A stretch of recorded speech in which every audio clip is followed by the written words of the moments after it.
You're listening to the Beans and Dice podcast, a podcast about how we game. Hey, folks. Welcome to the Beans and Dice podcast, Thursday Night Live call-in show. I'm Carlos. I'm Rob. And that's going to be it for us tonight so far. I think it's just the two of us tonight, Rob. I think so. Wayne might pop in later if he has a chance, but he had some if he's able to vehicle join. troubles. Yeah, some vehicle troubles today. We were supposed to get in a great game of Thunder Alley tonight to finish off the season, but that got postponed to next week. Yeah. What we're going to do next week, my hope is that we get it played for y'all live during the call-in show like we've done before where we play games live. So that'll be the plan for next week. This week we will go over our twigs, or our This Week in Gaming, any OGG or other geeky goodness that we have. And then if Rob has any news topics, of course, Rob's welcome to bring those up. I did not bring any news topics for this week. There may be some news topics in the chat, though. Yeah, we'll take a peek there. I know somebody posted, I think Chris posted something earlier today. So, yep, saw that. Yeah, okay, cool. So, Rob, what's your twig like this past week? This week in gaming? Let's take a look. Yeah, this week in gaming, what have I done? I know I got to refresh my memory here, but Wayne hosted a game day. I was actually kind of hoping he'd be here this week so he could talk with me about some of the games we played, but he hosted a game day on Tuesday, Veterans Day, and we found a handful of people, a couple people that were off, Dan and I and Wayne and Janella, and then later in the day, John from the TGG group came over and we got a handful of games played. I'm looking for my BG stats. Here it is. And so I'll start there. I'll kind of go in reverse if I have any others here. But yeah, let me go. The game we wrapped up with, and I'm sure Wayne's going to again want to chime in on this at some point, whether that be this week or next week when he's back on. Dutch Resistance, Orange Shall Overcome. This is a cooperative game set in the Nazi era.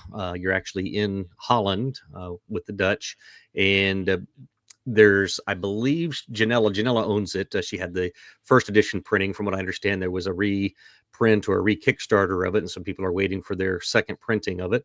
But Janella had one of the originals from, I think, a year or two ago, and it's cooperative, and the setup for it, at least, there's multiple scenarios. I believe she said 5 plus a beginner starter scenario, and we played the first full scenario, which was didn't include all of the rules, but in any case, it's set that the Nazis are moving into Holland, so it's the beginning of the Nazi occupation, and you play citizens who have gotten together, who feel that something's not right here, that something's going wrong. These people aren't doing good things. And so you're trying to start up an underground resistance, and you're trying to do it secretly. So there's AI patrols that patrol the streets, and you're moving around from location to location. In the first scenario, you're trying to unlock all of the locations, which is essentially thematically, you're trying to make connections in different parts of the city and different parts of the countryside. And they have these locations that are everything from like hospital to police station to library. And you're trying to, at this point of the game, in that first scenario, it's kind of a pick up and deliver. So you've got supplies in certain areas, and you're picking them up, and you're trying to avoid the patrols and move across to deliver different contraband items, to set up this network of sympathizers and people who are like-minded to kind of start setting up this resistance. And so really cool theme. Nice artwork. It's not bland by any means. I guess nothing super particular, but you actually, the characters you choose from, it plays up to, it says there, I think 5 players, and that's what we played it at, is 5. John, yeah, it is up to 5.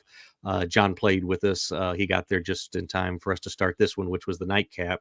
But I want to say there was at least 10 or 12 different characters you could choose. They were asymmetric. Each one had something that they did to either, I know the character Wayne had could smuggle extra stuff around. So in the pick up and deliver, he could pick up extra things. The theme with his character, it was a lady who had a fat suit, or a pregnancy suit, I should say. And so she could hide things in her pouch and carry them around and take them to different places.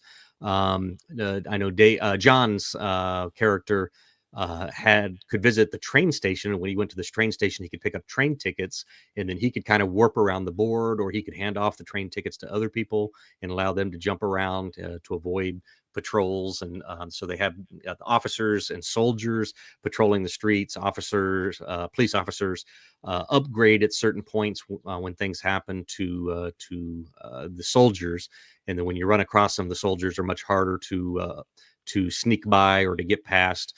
There is a cool little story thing. Well, I wouldn't say story, but as you run into these patrols, whether you voluntarily, cross them or where they come to areas that you're at, there is a card that somebody else in the group picks up and reads, and then there's two options. There's like a little story. One of them was the dog. Just as you're flipping through the pictures here, it was the dog is trained to sniff out something. I can't remember what it was. And you have this contraband, and what do? Do you play cool and go ahead and walk past and try to get by, or do you try to find another route? And so depending on what you chose, all of the options, usually all the results usually were bad, but they would give you different penalties depending on which option you went with. So it was really interesting. Well, I was going to say that the characters that you play supposedly are also based off of real people of that time. So they all have names, and the back of your character card has a little 3-paragraph story about who this person was, what time periods they were there, what their occupation was at this time in the occupation, and kind of what they did, what part they played in this underground network. And so was really, really neat. It is difficult.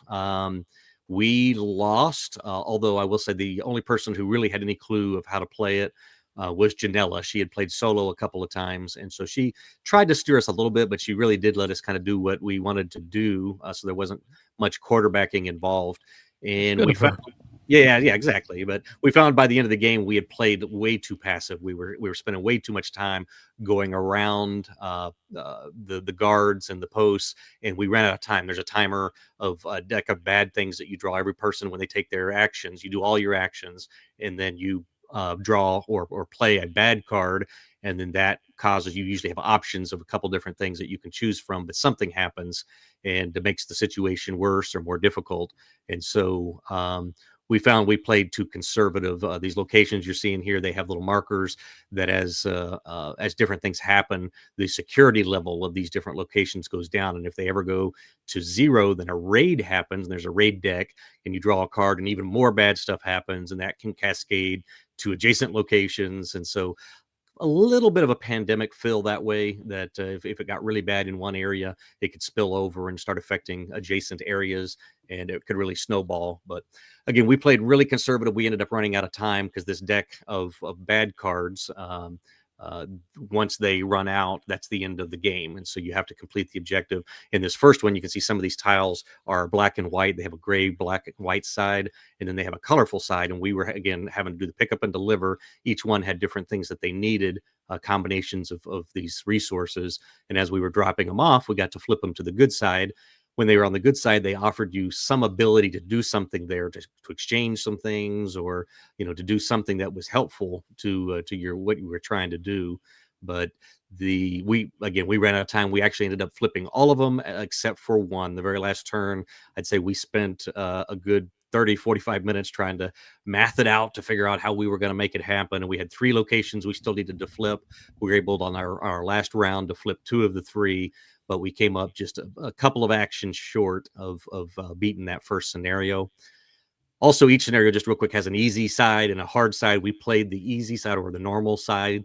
So we kind of pondered afterwards that this was kind of the introductory scenario, and we played it on the easier one. And we had 5 fairly smart people there kind of noodling this thing through, and we almost beat it. We didn't quite, but according to Janella, she's looked through all the scenarios. They ramp up, and this first one really is the easiest one, and they add more and more difficult things as you go. So it was fun. We all agreed afterwards that we want to try it again now that we know how it works. We want to be more aggressive and try to get it done again.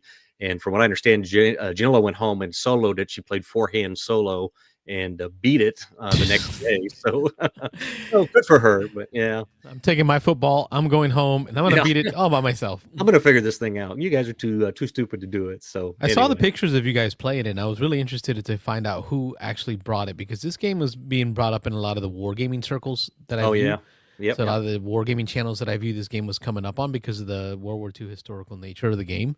Hmm. So I was very happy to see it get to the table and played, because I keep hearing good things about this one.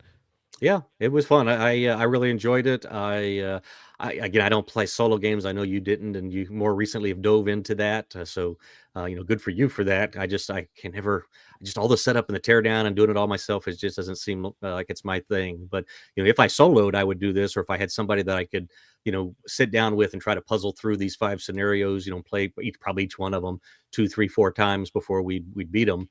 But it's really kind of a fun little puzzle, neat little thing. And so, yeah, I encourage anybody who solo games to give this a try, or if you like cooperatives and you've got a group of people who can go through it. It says 90 to 180 minutes. That's probably about right. It took us about 3 hours, 5 players, our first time through it. So we could cut that down probably to closer to maybe 150, 160 now that we know what we're doing.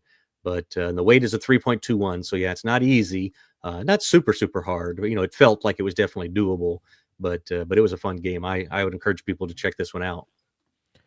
Dutch Resistance, Orange Shall Overcome, published by Liberation Game Design.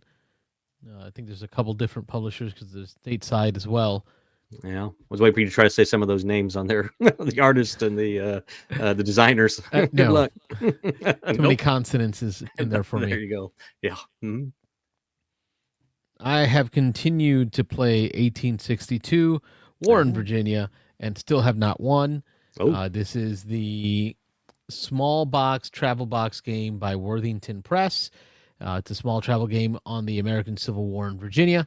I think I shared some of the images of it, or at least unboxed it for you on the table. The strategies are not getting any different, so they're still, to me, it's just, I've been trying to go for the win. Right? To take the win, you have to defeat Washington. You have to invade Washington as the Southern player. You are the South playing against the board. However, there's a scale. You can have a minor victory if you get through the entire deck and have a certain number of points, meaning control on the board. I haven't even got that yet. And I think it's because I've been focusing all my energy on taking Washington. I'm going to take Washington. So I'm going to try to finish off a game with a minor victory and see how that goes. Yeah. So that, baby steps. Yes. Richmond is hard to defend because there's 4 paths. 4 different armies that the North can send to Richmond, which was the capital of the Confederacy. And there's only 2 routes for me to take Washington, D.C. I got to head north over the Potomac River and get to Washington to be able to take it. Or I can go through the valley, so up north through the valley and then back down. So I'm still enjoying it. It's still very small, and it's still much more. It's the historical aspect, Rob. I don't see you enjoying any of the depth or strategy in there because there's a lot of luck factor with the dice and the cards that come out, dice and cards combined. Yeah. But for me, it's the history of it, kind of replaying through the history. Yeah, that's cool. Yeah, as long as you're enjoying that part and you're getting something out of that. Yeah, that's great. Yeah, it gives me an activity to do. Actually, I have a little bed table, a little table that I have. I can put over like a little lap table that I can put on my lap and just play the game right there. Before bed a couple of times while Melissa's watching whatever shows we're actively watching. Cool. Which lets me play with cardboard. Yeah, more games you play. That's good. That's on my list. What else you got on your list? Yeah. Rob? So also before I said I'm kind of taking these in reverse order. We played Draft and Write Records. That's a fun, excuse me, a little what they call them now, verb and rights, because you got the rolling rights, the flipping rights, the I don't know, back flipping rights. I don't know. So anyway, it'd be verb and verb because there's also fill. Yeah. Oh yeah, flip and fill, roll and fill. Yeah, you're right. So. But yeah, this is a fun one. You're building. I always want to say building a band, but you're not really. It's more than a band. You're putting together a band. You got a lead singer. You've got support instruments, but then you've got your road crew. So you've got to get a road crew in there. You've got to get. There's some like an agent level of like executives that help you out. But this is a combo-tastic, fun little racing to meet certain objectives. Reminds me of Welcome to in a lot of ways, but I think a bit of a I would say a bit of a step up, a bit of a better game. And this is way more recent than Welcome to. This one is more fun to me, even though Welcome to is a lot more familiar to me just because I've played it so many times. So there is a comfort to playing Welcome to that I'll never dodge a game of that. But Roll and Write or Draft and Write Records, I always say Roll and Write too. Draft and Write Records, and maybe right there in the title, draft. That's where it gets me. I think is that instead of flipping cards that everybody's got to figure out what to do with them, you've got this draft. So you're taking 5 cards, you keep one, you pass to the left. Everybody reveals. You color in some boxes. You do some combos on your personal sheet, and you keep going like this until one of the 3 in-game conditions is met. But this one, the theme is cool. The way things combo is cool. To me, it has kind of the right amount of combo. It's not overly crazy. You do have to work to combo things up a little bit. Later in the game, you're going to get more combos, of course, than earlier in the game. But this one's a fun one. And even when I play poorly at this, I can usually look back and be like, I made a bad decision here. And that's what led to me not playing well. But Dan's really good at this one. He's played this a lot. So he, if I remember, whooped up on us when we played. Let me make sure that, my records here are accurate. Dan beat us pretty handily. But we all enjoyed that one. I know Janilla had never played and John had played, but he said it would have been a long time. So we had the teach on this is super quick. It took us maybe 4 or 5 minutes to teach it. And then we were playing and advertised here 30 to 60 minutes. Yeah, definitely. We played with 5 players and I'd say we were 30 to 45 minutes at the most. So fun little coloring in. It comes with a box of colored pencils or colored pencils in the box, I should say, 2 sets of them. And you're coloring in some different colors and stuff. So it's kind of a cool little twist on the And Write series. But yeah, had a good time with Draft and Write Records. How about you? Anything? I've been playing a lot of stuff on BGA. So one of the games that I've been playing a lot of, and I just earned the enthusiast badge on BGA, is Tag Team. So Tag Team, I was originally introduced to Tag Team by our friend Chris from Texas, also known as Gamer77 on BGA, as well as Captain Gamer in our Discord. Tag Team is a brand new title from Scorpion Mask Games. Pronounce it. I don't know. Well, it's French. It sounds like maybe it's French. Mask, maybe. Scorpion Mask Games. Tag Team is a head-to-head battler. For 2 players, auto battler, meaning you are just flipping cards like in a game of war and things happen. But the difference in this one is as you are playing, you are drafting. You're drafting your tag team to begin with, so the characters you want to choose, and you'll take 2 of them, and then you're going to get 2 decks for each of those characters.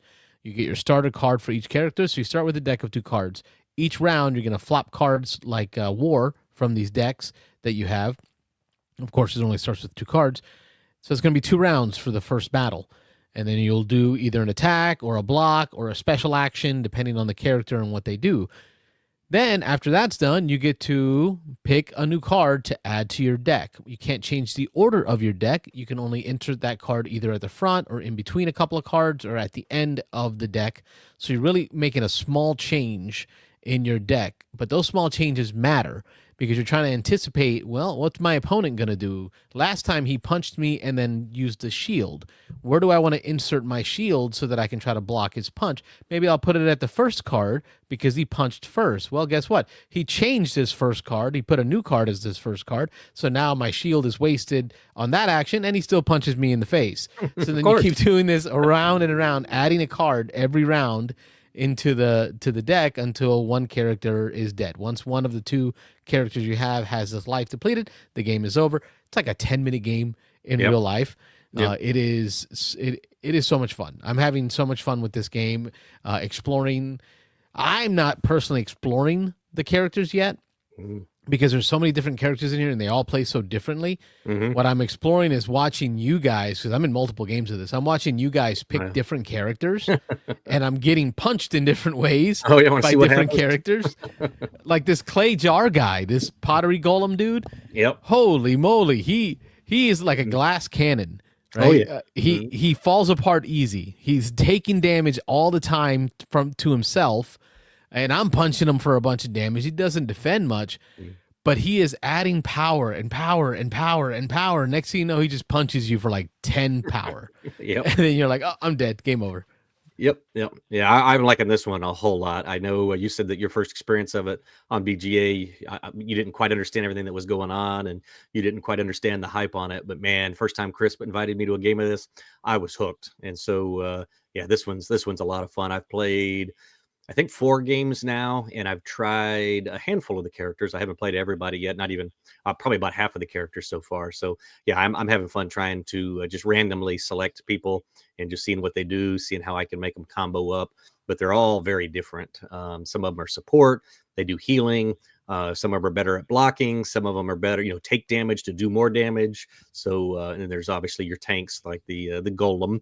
But yeah, that's fun. And then there's the Viking. What's his name? Bovdir, Bodvar or something. Yeah, Bodvar yeah. So turns he's into the giant bear.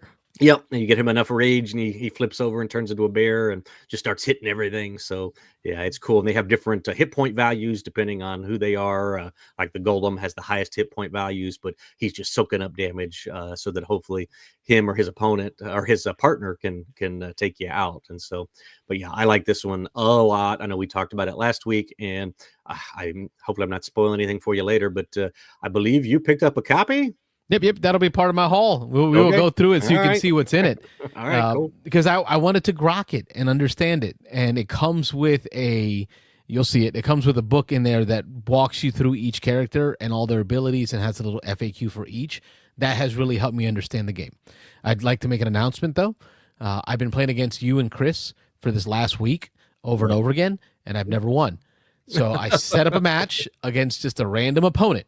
So apparently a Pierre Noel on BGA just got defeated by me, and I just won my first victory in tag team on BGA. So Congratulations. I'm not a loser, at least among my friends I am. Yeah. But this random person I played against, I got my win. I thought you had me in this last one. I swore I was just throwing the kitchen sink in there trying to do something, and I got lucky and got a double attack against you while your defenses were down and took you down by, it was like 10, like you say, 10. Yeah, it was that track dropped. And I love the implementation on BGA because the way this game plays, y'all, it's an auto battler. So you're kind of like just passively watching the cards flip and the stats move, right? The things change. Like you're just kind of watching that happen. Stats change, health bars, damage thrown, damage blocked. Then it ends. Then you get to add a card to your deck. So you draw 3 cards, you pick one, and decide where you want to put it. Well, your opponent has already done all that, right? Because when your opponent finished their turn, they had already picked their card, insert into the deck. So as soon as you run through yours, it now goes right to the next round, and cards start flopping, and you're kind of watching and witnessing, like, oh no, oh no, oh no, oh yeah. So then you get through and you have a great time. Then you pick your next card, add it to your deck, and now it goes to your opponent. So your opponent gets an alert saying, hey, it's your turn to play. Then they get to resolve it. So it feels like you're taking 2 turns back to back on BGA. Does it feel like that for you, Rob? Oh yeah, for sure. Yeah, it just feels like the dopamine hit right there. Yep. You finish your selections for the one round, and that round plays out, and then you go ahead and make your selections for the next round. And then the other person, when they do it, it's the reverse. So you basically get two rounds for the price of one. So it's nice. Yes. Yeah, I like that. The BGA piece is great. Believe I heard that it was either the designer. I was one of the designers of this. Is actually, I don't remember the name of the game. It's one that BJ from Board Game Gumbo really loved. He championed, and we actually played it when I was there in Louisiana at Sobo. He held a tournament. It was another auto battling card game. This is the designer's next step, though. This is his next one. Gosh, I can't remember what the name of that game was. Was it that Champions game? Something Champions or Champions something. But yeah, that was it. Yeah, it's probably be there in one of their bios, but maybe not that one. But there's some relation there to the designer or something that did that last game. And so, yeah, there's 2 guys there. Lemrat, maybe it's him. I heard somewhere. Draftosaurus is in there. That's nice. Oh, wow. Yeah, I wouldn't have thought that. 76 other games. Okay, he's got quite a list there. But I'll keep looking, but I think it's Yeah. called Champions or man, I know what you're talking about. It's the one that BJ did a full tournament on. I sent in a trophy. Yep. I laser cut a trophy for him. That was it. Yep, that's the one. And so, yeah, I went over there and played and represented us there, and I didn't do so great. But that was the first time I ever played, and was playing against some people who had some experience with it. But anyway, it's not important. But I heard somewhere one of the podcasts I was listening to mentioned that this is the next step. This was the next game from one of those designers, I believe. But anyway, so I feel it's right because this is. I feel like there's a combo-ness in here, in tag team, in that when you pick two people, you want to play cards in certain orders from each of your members, to defend. Because as your card gets flipped, I'm trying to explain here, folks. It's hard. When a card gets flipped for you, not only does that card have like an attack or in a defense or a special action, but it's also attached to one of your two characters. So that's the active character for the round. That's the one that's going to be punched if the opponent is doing anything. So the partner kind of steps back, hence tag team. This character steps forward. So you're really trying to balance the order of play. Like, okay, I'm going to let him take some damage, but then my boy's going to step in here and, do some blocking. Meanwhile, power some cubes over to his friend and then bring him back in. And if you get it right, it feels good. Right. Yeah. You're really trying to time it, because if one of your opponent's characters is squishier than the other, you want to try to time it that, when I do my big attack, I want that to be when they are doing something that's not a block, but I need that character to do a non-block action. And there's attacking, there's blocking, there's buffing. So there's a lot of things in there that just, they buff and they get better at doing something. So there's lots of different actions that they do. But I agree with you. I'm glad you're coming around on this and you're liking this more. And I don't know. I mentioned on the last show that I compared this a little bit to Dice Masters. What do you think about that comparison, the head-to-head?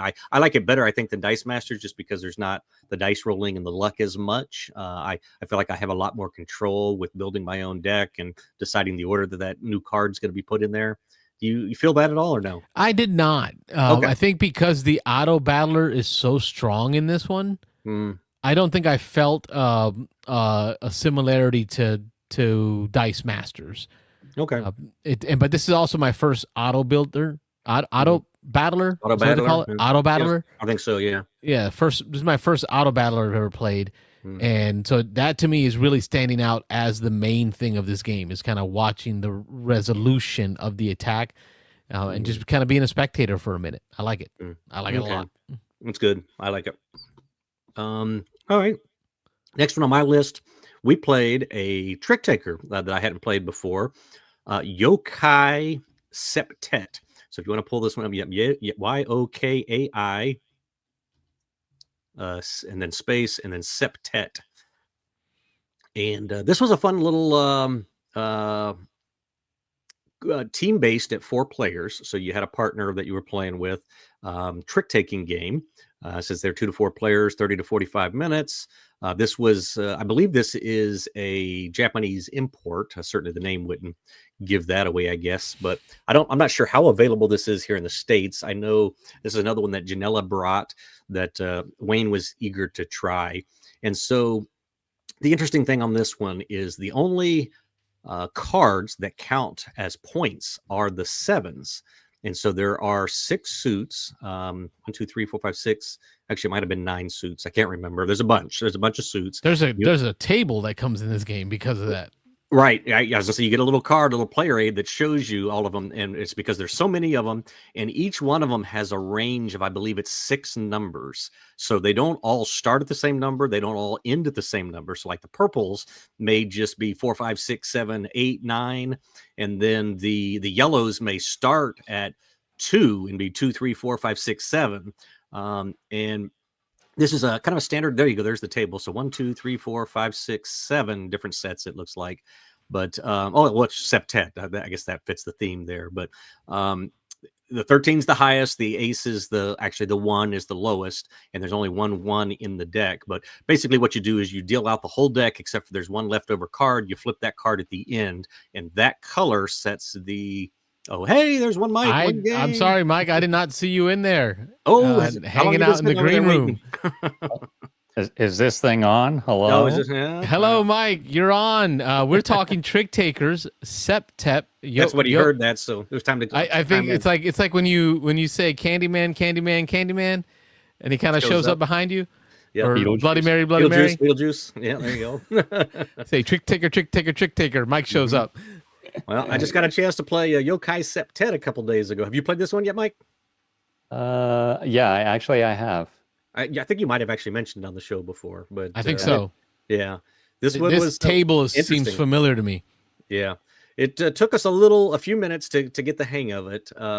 Just because, again, the weird thing with being that the numbers being staggered, so it's not like you can just kind of remember, okay, a 13 is great. Well, 13 is great because there's only one of them in the whole thing, the gray 13. But if you have a 6, sometimes if the 6 of red is the worst red card you can have, but the 6 of green is almost the most powerful green card you can have. So yeah, constantly looking at this little our first game, looking at this little player aid cheat sheet, whatever you want to call it there, to kind of keep track of what was but good. But the cards do a good job of that for you, though, Rob. I noticed. I can't remember who talked about it. Yeah, each card has on the side the range.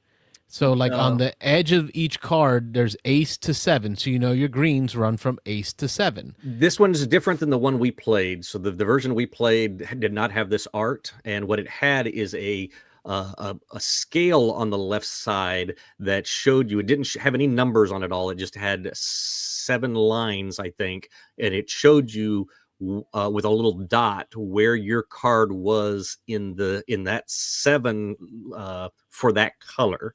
And so it was kind of helpful.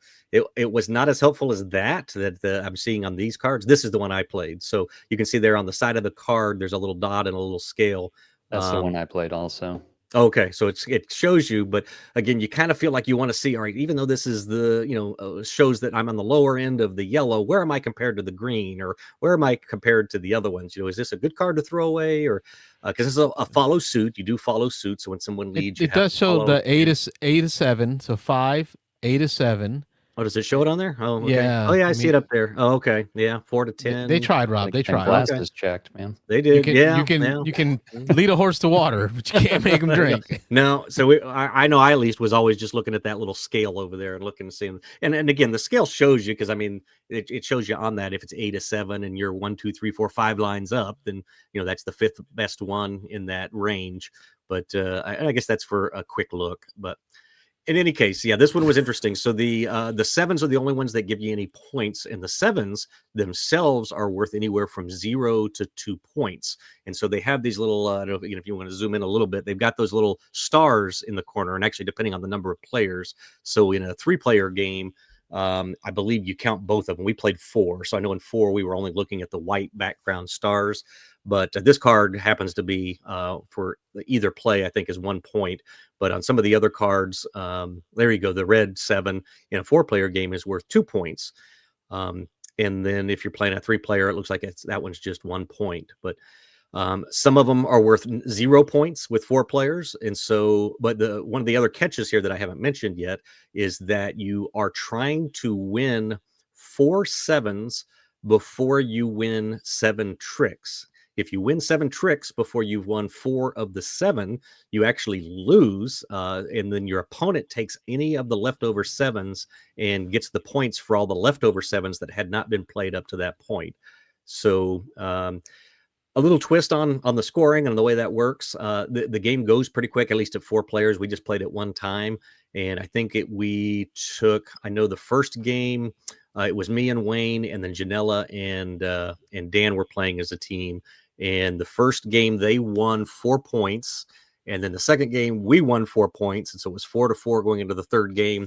And then that third game we won 3 and took it. So it was really just three reshuffles, 3 redeals, and the game was over. So we played it probably in maybe 30 minutes, and that was with new players. So it goes quick. It was fun. It's a little twist on it. I think Janella said she picked it up for like $15. So, but a good game. I liked it. Very nice. Yep. Would you, Mike, we're going through our twig, our This Week in Gaming. You got any twigs for us? Well, since we're talking trick takers, I'll go There you back go. 2 weeks. How about that? All Yes, right, sir. sweet. I'll pick one of the games that Rob said I was making up. Oh yeah. You just started making up names of games and that. Yeah. I never heard This any one of them. actually was an Essen release. This one is called Bidcoin, Bidcoin. It's like it's two different words. Yep. So I'll be honest, I don't know if this was released previously, but supposedly this was one of the better trick takers at Essen. So this one is it is a must. I got to remember how to play this now because I only played it once. The one mechanism is everybody has coins of, I think it's 1, 2, 3, 5, and 7 in front of them. That's what those little numbered coins are there. And the trick taking part, I'll be honest, I cannot remember it, but what you are doing is as soon as you win a trick, you have to bet one of the cards in front of you as to how many tricks you think you're going to win for that round or for Does that the card hand. equal that number? Correct. So if I think I'm going to win two, I'll play the 2 coin card. Mhm. Yeah, I don't know if there's a better picture out there. There's not. Just those Okay. three. Yeah. All right, so go back to the one where the guy's holding the card in his hand. You just have to look at the fuzzy one in the background. So you can see how the coin cards are lined up, and again, it's 1, 2, 3, 5, and 7. So what you're trying to do is you are trying to get rid of all the coin, and I'm sure somebody will correct me that I'm wrong. You're trying to get rid of all the coin cards in front of you. And the way that you do that is while you're playing your tricks, or while you're playing your cards, as soon as you win a trick, you are going to bid one of those coins that are in front of you with the idea that you're trying to get rid of these coins. So you typically want to bid a number that you think that you're going to hit by the end of that hand. So let's say I push the 3 out in front of me. I think I'm going to get 3 bids. I'm looking at the cards in my hand. As soon as you go over that 3, so you're going around the table, you're playing your bids, you're winning your tricks, whatever. Let's say I win my 4th trick. Well, now I have to choose another card to put out in addition to the 3 card of the next trick of how many tricks I think I'm going to win. So the 3 has to stay out there. So I could push the 2 out, and now I'm saying I'm going to win 5 tricks by the end of my hand. So the higher the number, obviously, like if as soon as you win your first trick, if you think you're going to win 7, of course, you're going to push that 7 card out because that's a lot of tricks. That's a hard number of tricks to hit on on one hand. So each trick is going to be worth 1 coin, and the 4 and the 6, if you win by playing that card, those are counted as 2 coins. So that's a way to kind of like make up tricks that you're going to win. If you don't hit your number, and multiple people around the table can hit their number at the same time, but if you don't hit your number, all those coins come back to you. So now you've got, whatever what you bid and you didn't actually hit, now they're back in front of you. So you're kind of starting over from scratch. And I think there's another mechanism that I don't think anybody did at the table while we were playing. You can actually bid to win no tricks. But if you mess up, then you start gaining these 1 coin cards to put in front of you. You got more cards than you have to finish. Get rid of, yeah. Yeah, you take rid of those as well. So this one was pretty cool. It like clicked, almost immediately. As soon as you see it, work once or twice, then it starts making sense. The red cards, I forget who the designer is of this game, but apparently he's notorious that red cards in his trick games are always trump. Yeah. Yeah, That's Tiki Okada? That guy. Oh, Shabu. Yeah. Shabu. He's notorious for all his trick takers. Any red card is going to be trump in that game. So anyway, That makes it easy. Yeah, it was a good game. I really enjoyed it. Something I would actually want to own because I don't think it was too hard to teach. If you understand trick-taking games, it's pretty easy to pick, or at least I thought it was pretty easy to pick up on. And, minimal rules. It's not too, when I say fiddly, I mean like fiddly rules. Like there aren't too many fiddly rules in this one where you got a lot of little one-offs that you have to recall. There isn't a lot of that going on in this game. So yeah, that's Bitcoin. I really enjoyed it. Really good game. Highly recommend. Cool. Back to you, Carlos. Yes, back to me. So for me, BGA wise, continuing on that theme, I've got a play of Wingspan solo in. So this is my first time actually playing Wingspan on BGA. I've done Wingspan on Switch, and I've done Wingspan on tabletop. That's it. Those are the only implementations I've been able to do. I wanted to play solo using the solo Automa rules, and the BGA implementation is really nice. It's a very true to the game implementation. Yep. I did that. I'll bring up in my haul the reason why I'm getting refreshed with Wingspan. It'll come up in my haul. But I got to say the BGA implementation of Wingspan is spot on. A lot of controls, right? A lot of nice controls on the timer. So there's settings that you can say, hey, I want you to flash the button to tell me I need to finish this to confirm my turn, right? Or you can tell it after a certain number of seconds, just auto confirm for me, or you can tell it don't ever do anything, let me control it on my own pace. So these kind of like new settings that I'm seeing in BGA, these better implementations are getting good. Yeah, one game. I'm in a game of it right now on BGA, so almost done, but it's a good one. I just did a little scroll back. I forgot we actually had a game day Saturday also, so I've got a handful more to go through. But sticking with Tuesday, so two other games I'm going to hit real quick here. Ones I talk about all the time. Orleans. We played a 4-player game of Orleans. Great game. Wayne had a bit of coming around on it a little bit. He said he's been playing it on BGA. He'd never played it in person. And he said that he never completely understood how everything worked. And now that we played it on the tabletop, he's like, oh, okay, now I can see why people like this game. I can see this is, it clicked for him. So he's like, yeah. And then as soon as he got home, he set up a game of it on BGA and invited a bunch of people into it. So yeah, I'm glad we played that. I'm glad he got a chance to. And Janella had only played it once before, and she was playing it for the second time and liked it quite a bit. Also, isn't that interesting with BGA? Oh, yeah. Like some games, BGA, good to go, got it, figured out. Some games, BGA, I need to see the hard copy to figure this out. And then some games, I need to play it on BGA to figure it out because I can't figure out the tabletop. So it's great to have the different mechanisms or methods of learning.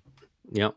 Another one we played just real quick, we've talked about before, Botswana. Wayne loves this game. Reiner Knizia, market manipulation card game that's fun with little chunky Haba-sized wooden animals that you grab. Is that a unit of measurement now? It is Haba-sized? No, Haba-sized and chunky. Those are both units of measurement now. Those have been around for a while. Yeah, those have been around since the cubit of measurement. There you go. In the temples.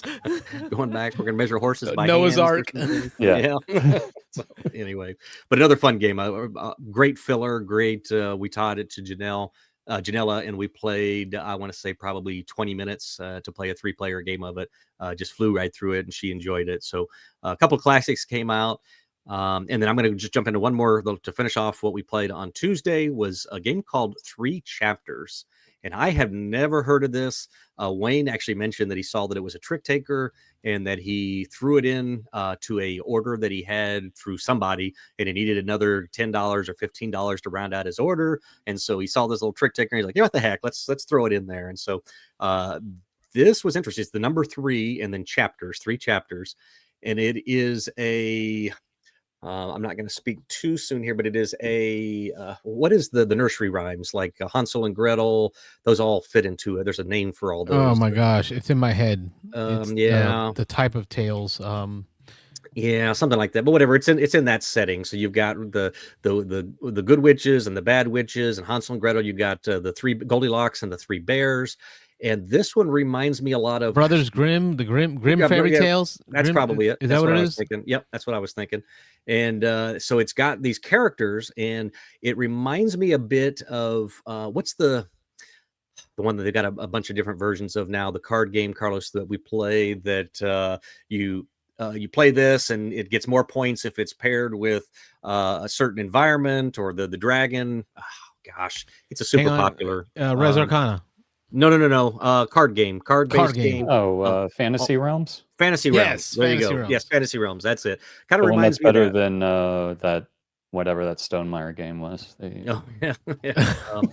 Damn, the hate for Red Rising is Red strong Rising. in this Yep, there you group. go. Red Rising. It's just there like you go. Mitch and I are the only two that like that champions game. of Red Rising. Yeah. But this one set in that little fun storybook universe. And again, what the cool thing is, it's a draft to get all of your cards. So you take basically half the deck. It's going to vary a little bit depending on the number of players, because it's 2 to 6 players. It's everybody for themselves. It's individual play. You're not teamed up with anybody, but you take roughly half the deck, depending, like I say, on the number of players, and you do a draft. You put them into equal piles. Everybody grabs a pile, and then you're going to keep a card and pass, keep a card, pass, keep a card, pass.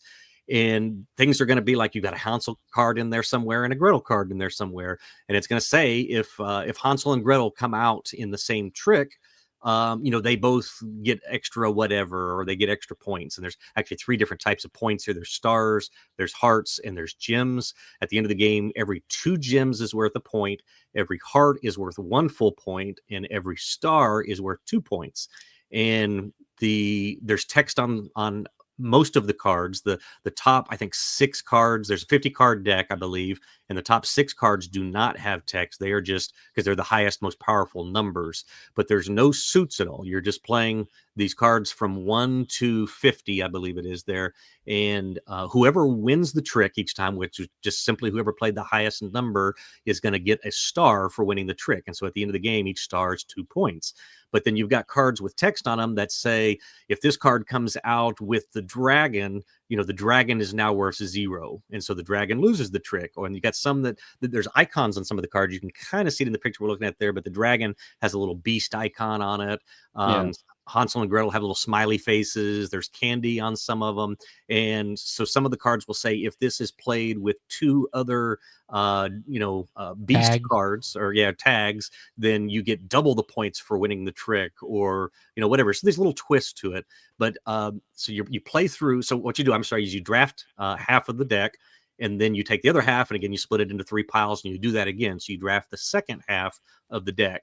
And then there's a few cards, depending again on the number of players, that don't come out. So it's not perfect information. Not everything is in there. But the cool thing is, after you play each trick you play, you take your card back. So the winner doesn't collect the cards. You take your own card back. You get whatever points were on the card. You see the number 1 there in this picture. The very unpowerful, but it's got every symbol on it in the game. And so you can kind of do some cool combinations with that. But anyway, after you play the trick, you get whatever points you got. Some of them will say get hearts, get gems if you're the lowest card or whatever. And so then everybody takes them back. So then fast forward to the end of the game, after you played through, everybody's got their little stack of points from the gems, the hearts, and the stars. And then the cards you drafted, everybody takes their original hand of cards and you lay them all face up, and then you trigger all the combinations of everything in your of all the cards you drafted. So if you drafted the Hansel and Gretel and you got them both, then at the end of the game, you're going to get whatever the bonus was for that. Although, again, there's a different, but if you're playing the tricks, and like I say, if the Hansel comes out and I still have the Gretel in my hand, I play it, it might give both of us a boost. So there's this whole thing about you're trying to draft cards that work off of each other, because you're going to get points again all in one big slew at the end, depending on what you drafted. And so if it says for every ghost icon in the trick or whatever, get an extra heart, then at the end you flip them over, you count up all your ghost icons, and if you had the card that had that text, then you count that and you take a heart for each one. So about half of your scoring is at the very end of the game when you're flipping all your cards and you're scoring your own drafted cards. And so that was kind of a cool little twist to it as well. So it was interesting doing the draft and then, trying to find consistencies there so that at the end of the game you could pair things up. But yeah, it looks like here it's going to go through all the cards that we're seeing on the screen for those. It's in German though, so I can't read it. Oh, you can't understand it, but yeah, they all what's this word? Hansel? Is that how do you say that? Hansel, and then there's a Gretel. Gretel. Hansel and Gretel. Yeah, but yeah, it was fun. It was one we all enjoyed. It's not one that I would say rush out. Picking it up for $10 with the art and with the little twist. If you like trick taking, I'd say give it a shot. It is on the light side. There's nothing super complex about it. It was How long did it take to play?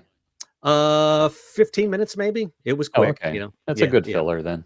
Yeah, it was a filler level trick taker. So, but yeah, it was neat. I hadn't seen anything quite like that before. It gave me some feels of a couple of other games, but it was a good one. It was a fun one.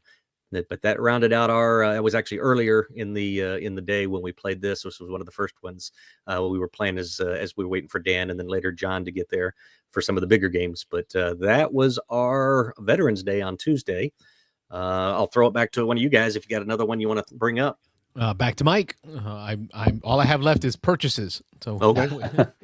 Okay. I'll name one of the games that I played last week. An oldie but a goodie. Oldie where I come from. Raiders of Scythia. Oh yeah, I haven't had that to the table in a long time. It's been a few years for me. Yeah, it's one of my favorite worker placement games. For those that don't know, person with the most points at the end of the game is the winner, and the game triggers when there's 2 objectives or 2 lands that haven't been raided yet. That are left on the table. That triggers the end game, and there's like one more round or whatever, I think. But anyway, this it plays off of the West Kingdom game type of worker placement, where you're placing a worker, taking the action, pulling a worker, taking the action, and you have to have the right colored worker, like red, gray, or blue, in certain spaces in order to actually take that action. Pretty funny. I Lonnied this game really hard. Like towards the middle of the game. It really didn't change the outcome, only because. But that's the definition of the Lonnie. I know. R.I.P. Well, I partially Lonnied the game then. I'll tell you that in a moment. But anyway, you're starting in your camp, you're building up your raid party, and then you are gradually going out further and further, making raids in Greece, and I'm trying to remember some of the other lands that you're actually raiding. But anyway, there's kumis that you can use with your party to build up your strength, and you have to have certain number of provisions, and every like the different types of party people in your party have like special abilities, and certain locations will trigger your leader, and it's just teaching the game to 3 people that have played games, but they probably haven't gone past medium weight type games, and I would consider this like maybe medium, just past medium difficulty. Pretty medium, I'd say, but yeah. Once you understand the iconography, it flows very well. It's just these tough decisions. Am I going to go for those extra points when doing the raid, because you have to chuck dice to see what the success rate was, or even if you did succeed. So I absolutely, just playing this again makes me want to play it again, because I haven't played it in probably a couple of years, and it's just so good. Yeah, it's Jim Phillips, I think, Garphill Games, if I remember. But this was before the West Kingdom series. This was the Raiders series. So it was Raiders of Scythia, Raiders of the North Sea. No, there you go. That's what I meant. Yes, yeah, one other in that series. But yeah, I own it. This was a refinement of Raiders of the North Sea. Yeah, but yes. So this was it was a smaller, more compact, more streamlined version of it, and I like this one a lot better. And this is probably it's an easily forgotten one, and a lot of people didn't play it because it came out kind of afterwards, and it was kind of, like I say, a tweak and a refinement. Yeah, and it really wasn't associated with like a series of games at the time, Right. It came out kind of after the fact. Yeah. Yeah, it's and good. this is only one of 2 Garphill games that I own. The other one being Circadian's First Light, Oh yeah. Yeah. which is another one of my favorites. Another one that, even though Chaos Order is part of that series, I didn't care for that one very much. Yeah. But anyway, got this played. Everybody at the table loved this game. Mhm. The way that I Lonnied it about halfway through the game, each land, as you progress further and further away, you're chucking more dice and you're picking up your resources. You can see them in that photograph there. There's like livestock and equipment, and the yellow pieces are gold. And we got about halfway through the game, and I just kept looking at the board, and I'm thinking, I'm missing something here. Like, something isn't clicking. This is going a little too easy. And I start looking in the book. I'm like, why aren't we using these gold dice? And I realized anytime that you go to an area with gold pieces, you are chucking that many gold dice per piece that's gold. And it usually will do more damage to you. You have a very high chance of causing more damage to your people. And of course, halfway through the game, 2 of us have a considerable amount. Well, I shouldn't say considerable, but we have multiple stack. pieces of gold already at that point. And I Mm. said, I'm like, I'm really sorry. We can, I'll just chuck gold dice for the next few rounds, the next few raids I do. And they're like, it doesn't matter, whatever. And I think the only other rule that I'm trying to remember, there was like one other minor thing that I forgot or misinterpreted. But anyway, everybody enjoyed the game. They all absolutely would play this game again. And I was like, well, if you like this one, Circadian's First Light is it's heavier, game, a little but bit it's more yeah. thinky. But I think you might like that one. So You've been promoted. You're my elite employee. We're moving up in games. Yeah.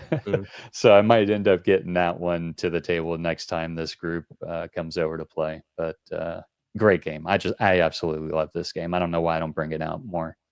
Yeah, me too. It's been a while since I played it. Carlos, have you played this one? I think negative. You have not played it. Man. Well, I was not big it. into the Shem Phillips world, the heavy Euro world of that.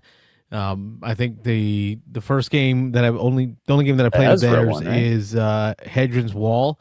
Subsequent to Hadrian's Wall was Ezra and Nehemiah. So I skipped a lot. Yeah, I know you played. I went from first hits to greatest hits album. I missed everything in between. Yeah, you played the one though. I know at Escape Winter, David Carlton had it there. It was Raiders of. We can call it played. I was there. Oh yeah, we played with all the expansions, and so it was overwhelming. Oh, I was involved with that game. Were you on that one too? I never crossed the water. I never made it across. That's right. I barely crossed. Yeah. I remember that. But got a call. Beansanddice podcast. State your name. Where are you calling from? Hey, it's Aaron calling from Columbus, Ohio. Hey, Aaron from the C Bus. How are you? I'm doing all right. Let me put your call on the board. Call number 1 on the board. Yeah, I thought I'd wait till 10 to see if anyone else called, but I was like, you know what? I'll jump in now. But glad you did. Things are good. Been a while since I called. But I had the chance. It's my last call to play a handful of games, which many new to me. So that was great. And then got Vantage to the table a few more times. My wife's niece was in town, and we showed her some. She's enjoyed like the Unlocks and a few other smaller games, and so I told her about Vantage.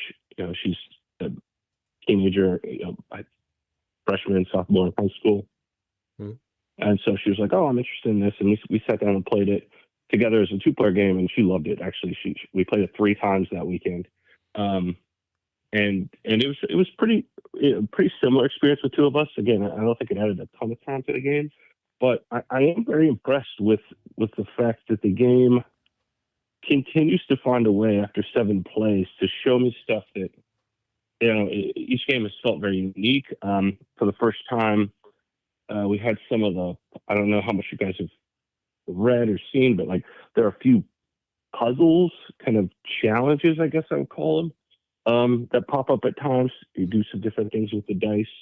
we had a few of those pop up. We ended up winning 2 of the 3 plays.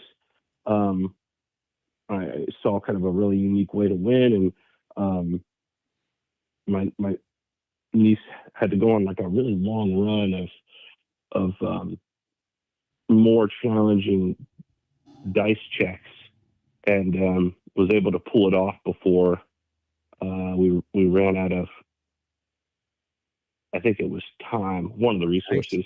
So it was just really cool to get to experience that 2-player one, but also see some other aspects of the game that I hadn't in my 4 solo plays.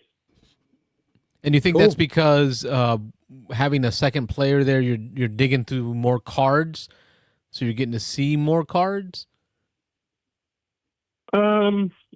Maybe. I don't think by default. I don't know. I'm trying to think. Or was it really just your table, Yeah, I mean, I think- your vantage point? You got to see new things in your 7th, 8th play. No, we definitely. Yeah, we did. It was both of us. I think one time I got a challenge, and the other time she did. There's some things she was able to look at in the book. I don't really fully understand it. It happened right at the end of the game, but there's like a special pack, these kind of unique cards. I got to crack open one of those. But I don't think it was necessarily because we had 2 players. You probably do see a few more, but I also think because there's some sharing of the skill tokens to make challenges easier, and we can kind of share those across player actions. It's kind of one of the few player interactions there are in the game. I think that also kind of speeds the game up a little bit too, because you're not using those just for your turn.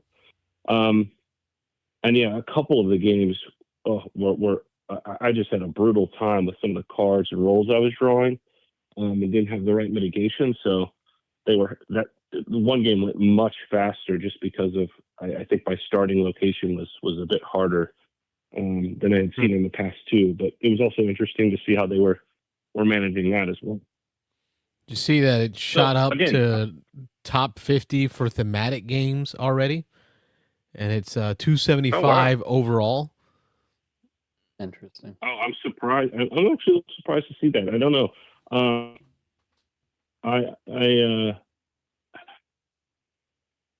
Thematic is an interesting one. The theme is just, I don't know what I would call the theme. It's this open world kind of experience. I get to kind of feel some of that world, but I guess my first thought is just not that it's like this super thematic game. I guess I kind of get that perspective, but I think just the open world nature is so unique compared to many others that maybe people are associating that with theme, and Yeah. I guess I don't know that I necessarily like.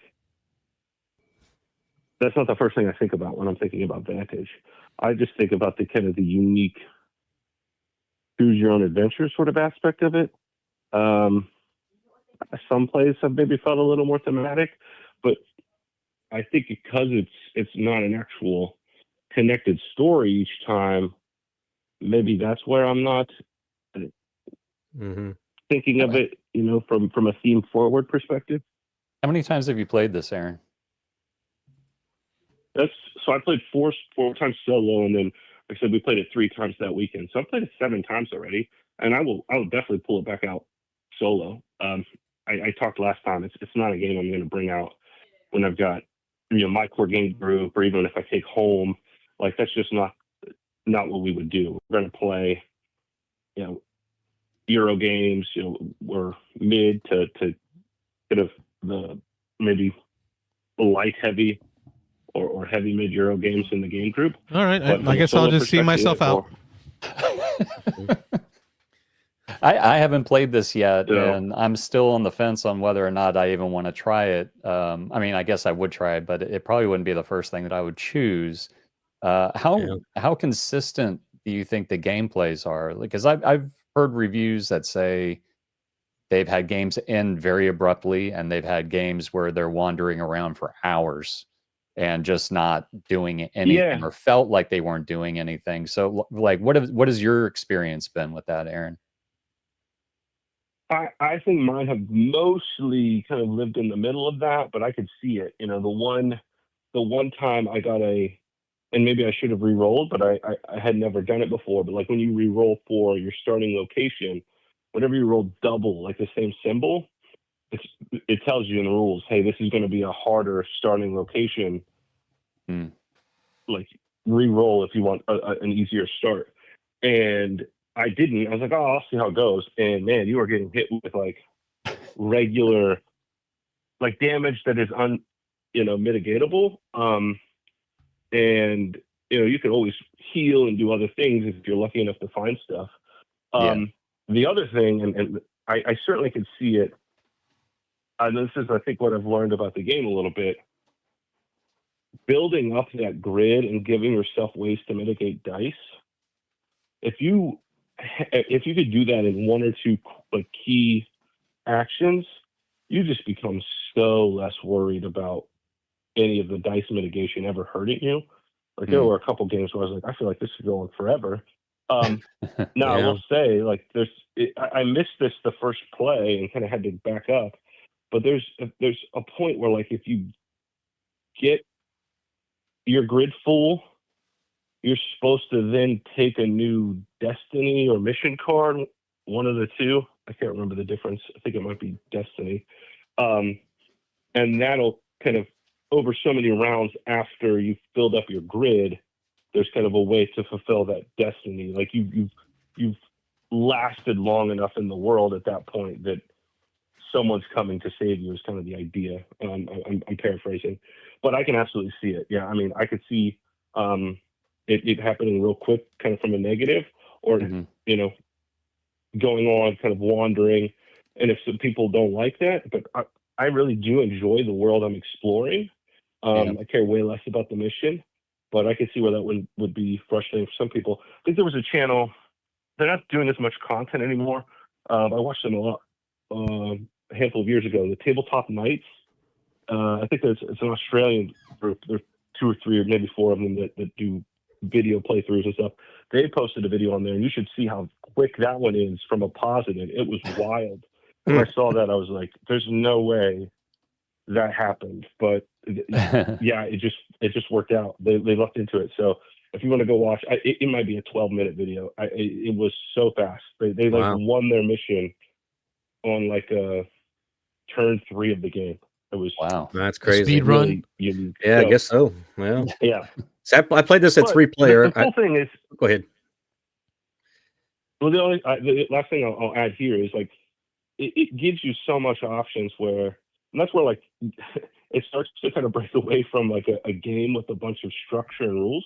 But like, if you feel like the game ended too fast, they'll tell you, go ahead and like roll some dice, give yourself a little bit more health in those areas, and keep playing for a bit. Or, if you fulfill your mission too soon, you don't have to end the game. You can keep playing, hoping for a destiny that you'll pick up, and then you can just, work towards fulfilling that mission and destiny, because that's kind of like the ultimate victory would be having fulfilling both a mission and a destiny victory rather than just a mission.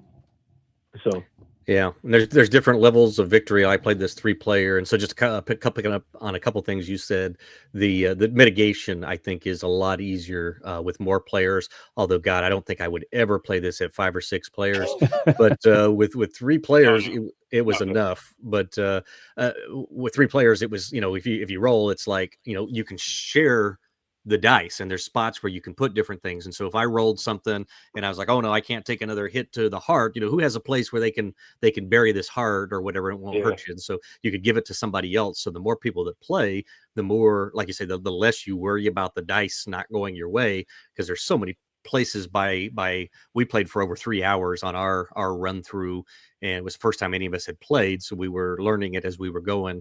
But I talked about it on the show. I can't remember if it was before or after your call where you talked about it. I think it was after you had played it and called in. I think I played it like a week or two later, and it definitely was not exactly my style of game. And as a side note, the Shut Up and Sit Down review on this just came out, I think I yesterday or watched it. the I day haven't before. watched it Yeah, yet. it was pretty negative. So they were like, if you want to play a game where you just wander around and do nothing and then never have any goals or anything, then play this game. But they were like, if you want to actually do something with your life, don't play this game. So yeah, and that's the way I felt. We all said we would play it again and we'd give it another shot, but all three of us were like, wow, that was 3.5 hours we spent that we don't really feel like we did anything. So yeah. Hmm. But anyway. Yeah, I mean, give it to me solo. I can get this set up and moving pretty quickly. And I mean, the one play of it was 50 minutes, maybe an hour. And I felt like really good about that. Got to experience a lot. The one thing I will say, I think it'd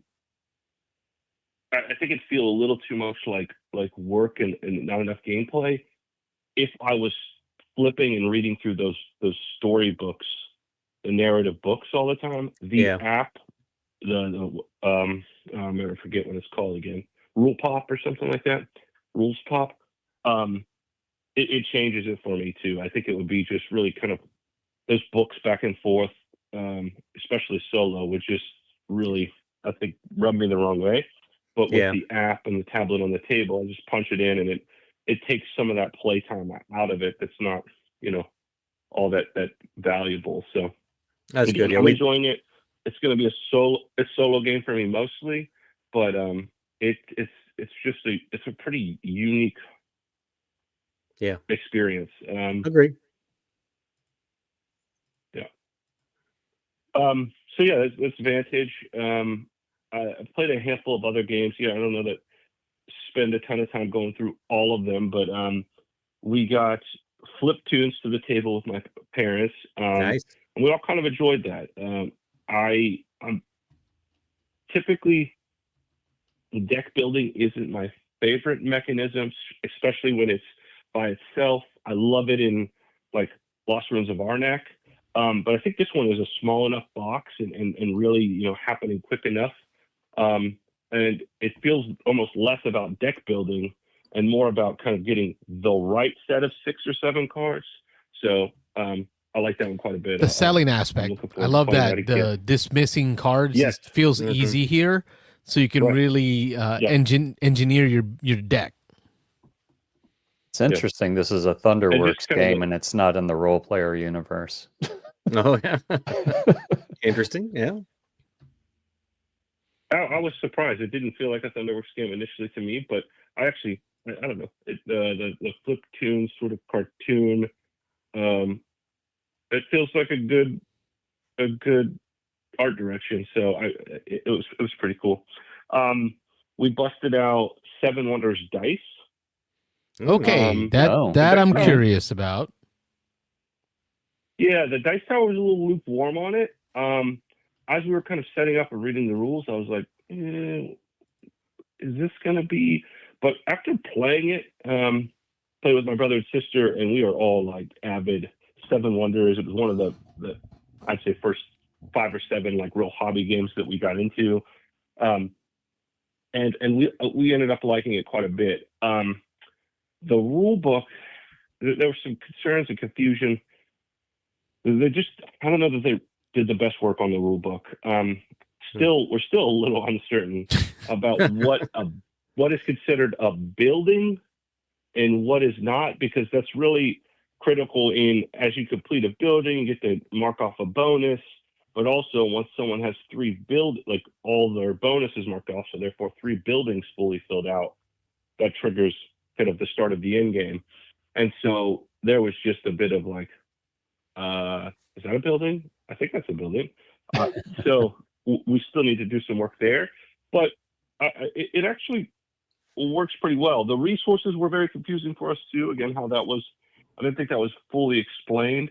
Like, you have to get access to resources, but the resources only matter from a sense of I need to get up to there's different types of resources, but when you're buying stuff, you just need a number of resources. And the way that was showing up on the player mats was a little confusing for us, mostly when it came to actually being able to claim or like build a resource. Because some of those require resources to build, and it was just, so again, the rules not great, but by the end of it, we were like, oh yeah, this was pretty good. We would play this again. So Good. And what do you think about the dice mechanism with that little box and shaking those around? I've heard, I know Camilla said something on the show about that being kind of weird, but she found a way to swish them around that seemed to be random enough. I think it works great. Okay. I think it does a really good job of it. I'm trying to like envision how else you could do, because there's a really kind of unique way that plays into the game. Trying to like, how else would you do it? Maybe What does the dice box do? I mean, is it just a box you just shake your dice in? Looks like there's quadrants. Yes, but so it has a bottom, a bottom part, and then it has a lid. But like on the bottom part, there are like the 4 quadrants. Oh, I see. There's a raised edges to make the 4 quadrants. And it's like, I don't know what kind of cardboard or I guess it's a pretty sturdy bottom part of this box. So it holds up really well. Those sturdy bottom is very, very important. You do not want a weak bottom. It is. Nice sturdy bottom. It works. It works. It is after 10. Right? And then once those dice go into those quadrants, then that assigns like the purchasing value of those dice. So you have to be able to have the gold to then take a die. But then once you've taken that die, then there's a spot on wherever you're going to assign that. You have to make sure you have that many available resources to do that. If you don't, you can use a gold coin in place of a resource. So it's just that kind of.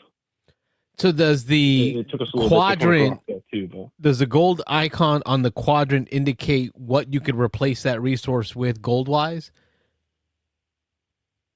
So as an example, in the photo I'm looking at, there's a wood die face sitting in the 2 gold coin quadrant. It would cost me 2 to buy wood if I don't have wood? No. So that's where it was. This is, again, we have our like 7 Wonders frame of reference on, and this threw us for a loop. So I don't know if you can look at a player board, but no, it would cost you 2 coins to take that wood. But all you're doing with that wood is effectively scratching wood off as a resource you now have access to for the rest of the game. So it really means nothing after that. Like, I don't, there's a spot on your player board, I think it's called your warehouse. Lower left. And so you go over there and you can fill that up. But like, you'll never take wood ever again in the game. Like you'll never take that copy, which kind of makes sense. But you have access to wood resource now. You have lines of logistics to get you wood anytime you need it. Which it's not even like, as soon as it's only necessary to be wood for the sake of claiming the wood. You'll never need wood in the game. Oh you just need you lost me, bro. Number of resources. Yeah. So if you look on the player, well, even look in the warehouse. Like if you see the warehouse, you see the 6 different resource types, right? Mm-hmm. Yep. Above those, there's a number. Yep. Most of them are 0. Some of them are like a 1 or a 2. Like glass and parchment. Yep. Well, and they're all different based on the wonder board you have. But yeah, random. So like, I don't know what's above your wood in this. This image is scratched off. Somebody already scratched it off. All except for the glass. I see $1 for glass. Yeah. So basically, it's saying, okay, once I've taken that wood resource, I scratch it off. But like, you'll never need wood. The numbers above those other ones tell you, in addition to selecting that die, you also need to have scratched off that many number of resources previously. So you're never spending the resources. You're not needing to access like specific resources to mark other things off. So it limits you to certain resources until you've already gotten a couple already. Yeah. So that was a weird thing, and again, I don't think it was well explained in the rules. To the rules But, forum.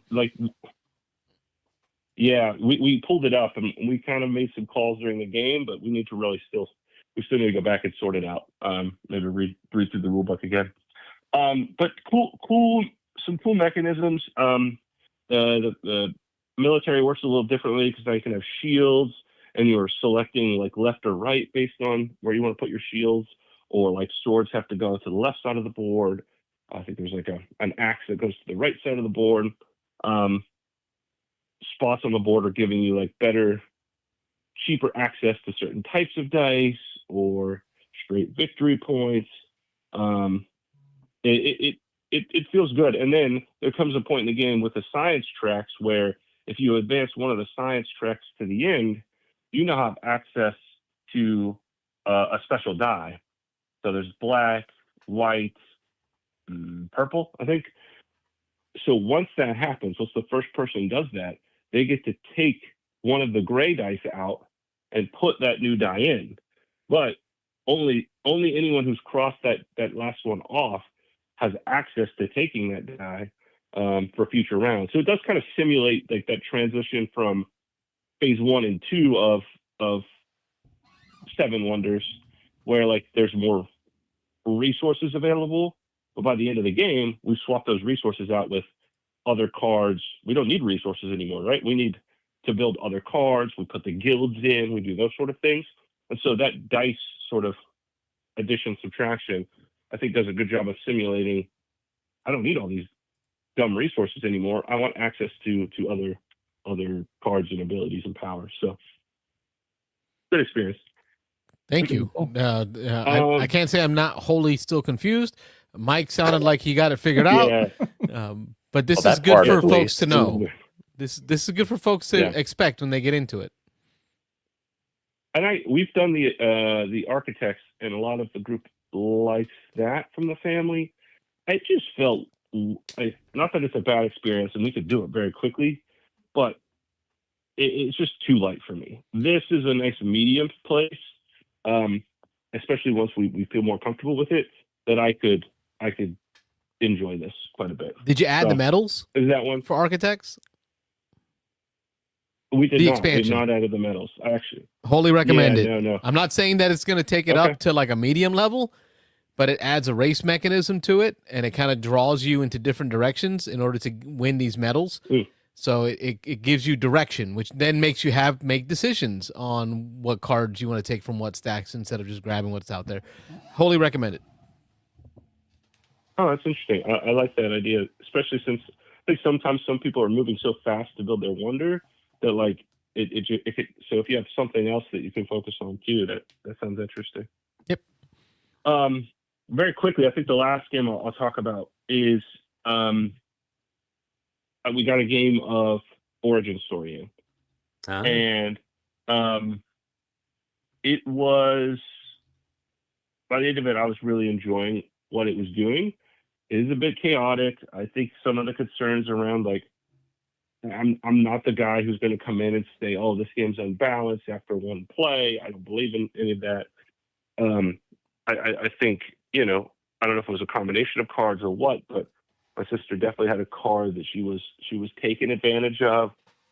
She was playing her hand well, but my dad made a game of it by the end. His final round was a pretty strong one, and I was not really in the game most of it, but it was fun. It was fun to kind of figure out and play. Certainly our first play of it, but I love this culmination of building up the hero and then getting your hand and trying to like each new round, new hand feels like an opportunity to try and execute a strategy. And yeah, I think any game like this, you run the risk of someone's hand being more set up for the powers they have. But there's a lot going on there. I think it's going to be really hard to know if one power should be valued at what do they call it? 2 stamina versus 1 stamina, and things like that. But like just really cool things that happen in the game that you're not expecting from a trick taking game. So like my sister had one where if she won a suit that she didn't lead, then she got a victory point, but then she wasn't allowed to lead. She had to pick someone else to lead. So she was turning that really well. I got a card later in the game that allowed me to, anytime I was playing when I wasn't leading, I could play a card face down, meaning people weren't knowing if I was, winning or trying to win or lose that trick. And my dad had some cards towards powers at the end that allowed him that had him play his hand face up for the round, but would give him additional bonuses based on how many tricks he won or certain things. So it's just kind of you get to see a lot of different things, and I'm excited. We're trick takers. I think we talked about that. Euchre players. So I'll be excited to continue to bring that back over the holidays and stuff too. I just did in the ratings. I just did a Control F for all the ratings that have comments and typed in the word balance. There's like 7 hits with the word balance in it. So not convinced this is balanced at all. I'm not sure how balanced this game is. Balancing is a little suspect. And it goes on. So I would say like more than 10%, 15% of these reviews have a concern with balance. It's just silly though to me, and I get it. Like Stonemaier has a little bit of reputation. They've had to go rebalance some games, but like I don't know if people not played trick taking games. Like I've played trick taking games where we're just, if you get the right cards in Euchre, there's nothing to be done. Like you just follow in suit, and you get smashed for a game. Yep. You shuffle up, you play again. This one's a little longer, so I can see why. Like, hey, I don't want to play an hour's worth of a trick taking game, and do all these powers and stuff, and not feel like I have a chance to win. But I mean, I think this gives you more mechanisms to at least play with, right? I can be a hero, or I can be a villain, and my approach to trying to get points is different. Or I can be I can activate these powers and charge them up versus these ones. So it was cool. I get what people are going to say, but you're getting dealt random cards. And I'm okay with it because at the end of the day, we all know balanced to begin with. Well, we all know we're going to get the errata pack, right? We can buy that errata pack that comes in the paper envelope for like dirt cheap, and it's going to fix a lot of it, once they figure that stuff out. But that's just more content. Yeah. And that was my thought too. There was one that I was like, maybe that should cost 2 instead of 1. How do I know? I played the game one time. Didn't you set a whole team of play testers? Like, I'm sure they looked at these things, and yeah, they'll get more data. They always do. They do a really good job of it. And to your point, yeah, in a year they'll sell us an errata pack that gives us 10 of these powers that are more balanced.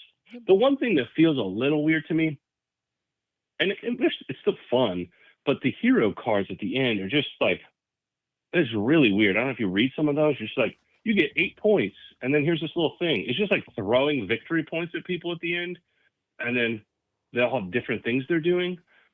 I'm just like, it just feels a little weird. That's all. Like, you're just giving me extra points because I have this superpower rather than an actual power that did something. So I don't know. I guess I'm sure that was looked at from a balance perspective, but it just feels weird when so many of them just like start their that 5th round when you flip over your hero card starts by get X amount of victory points and then do this, and I'm just like, okay. How accurate was the time on the box? Those are less. 45 minutes. How accurate was that? Yeah, I think we played in about an hour with the teach with 3 of us. I think you're going to add a touch of length if you're playing at 5, but it shouldn't go that more. I mean, we've all played trick-taking games. Most of what you're doing is simultaneous. So I'd say 45 minutes to an hour feels pretty good. If you have a good handle of it, I think you could absolutely get that done in 45 minutes. Good review. Yeah, so that was most of what we got into. We played a few others that I had played previously. But been a good few weeks from getting some new games to the table. Oh, also, my brother and I'll leave you at this. We weren't going to do it. My older brother bought the first set, like the intro to the new Heroescape Oh. And my other brother-in-law painted it up. That was back, I think, last holiday. And we're like, oh, this is exciting. It's not quite what I remember. And me and my youngest brother, he's a little older than I am, we were looking at stuff and we're like, should we go in on this? Yeah, let's go in on this. So we both dropped some money. He's going to take a stab at painting some minis over the next year or so. So we did get some of the new HeroScape stuff to the table. We're figuring out those heroes, so it was a little bit of a quick play, but I was excited. That was 3 years of my childhood in high school. You'll have to keep us posted on how that goes. That game's God, I that feel game's still old. going. We'll see how long it does. Yeah. He said that was my high school years. I'm like, what, bro? Like I was buying it for my kid. Like you just aged me. We had it all. No, it's cool though because all the I'm playing HeroScapes. Unmatched with a guy at church, but he started hitting me up about HeroScape because I guess him and his son just got into it. And he's like, "Oh, what do you know about HeroScape?" I'm like, "Bro, I got like the Marvel set, I got like the D&D set, like all in the garage." Like, so he like this Rob Daviau stuff is hitting hard now. Like he is a legendary designer. HeroScape, Unmatched, all that fun stuff. Uh-huh. Yeah, the turtles are coming eventually. I pre-ordered And then, my Unmatched turtles, and Yep, I they're just coming got my eventually. Tales to Unmazed Unmatched. Yep, I got that. But yeah, the HeroScape is I'm excited to see it still going. Renegade seems to be doing a great job with it. They're coming. I don't know if you're G.I. Joe fans, but they're coming out with G.I. Joe set, like a few What? sets. So that's of interest. Alright. The minis. Go on Renegade's site. I don't know when those are being released, but yeah, there's going to be, I think, maybe 4 different G.I. Joe sort of. They packs They in need a to starter- do that I think a mashup two-player starter of set. G.I. Joe Transformers then. Oh, I'm sure it's coming. They might. All right, guys. Well, get some other another call in, or I know you're talking through some other stuff, but I appreciate the opportunity to chat about the exciting couple weeks I've had. So, Caller good number to hear one. from you. Yeah, As thanks. Put always. it on the board. Yeah. Thanks, Aaron. thank you, guys. Don't be a stranger.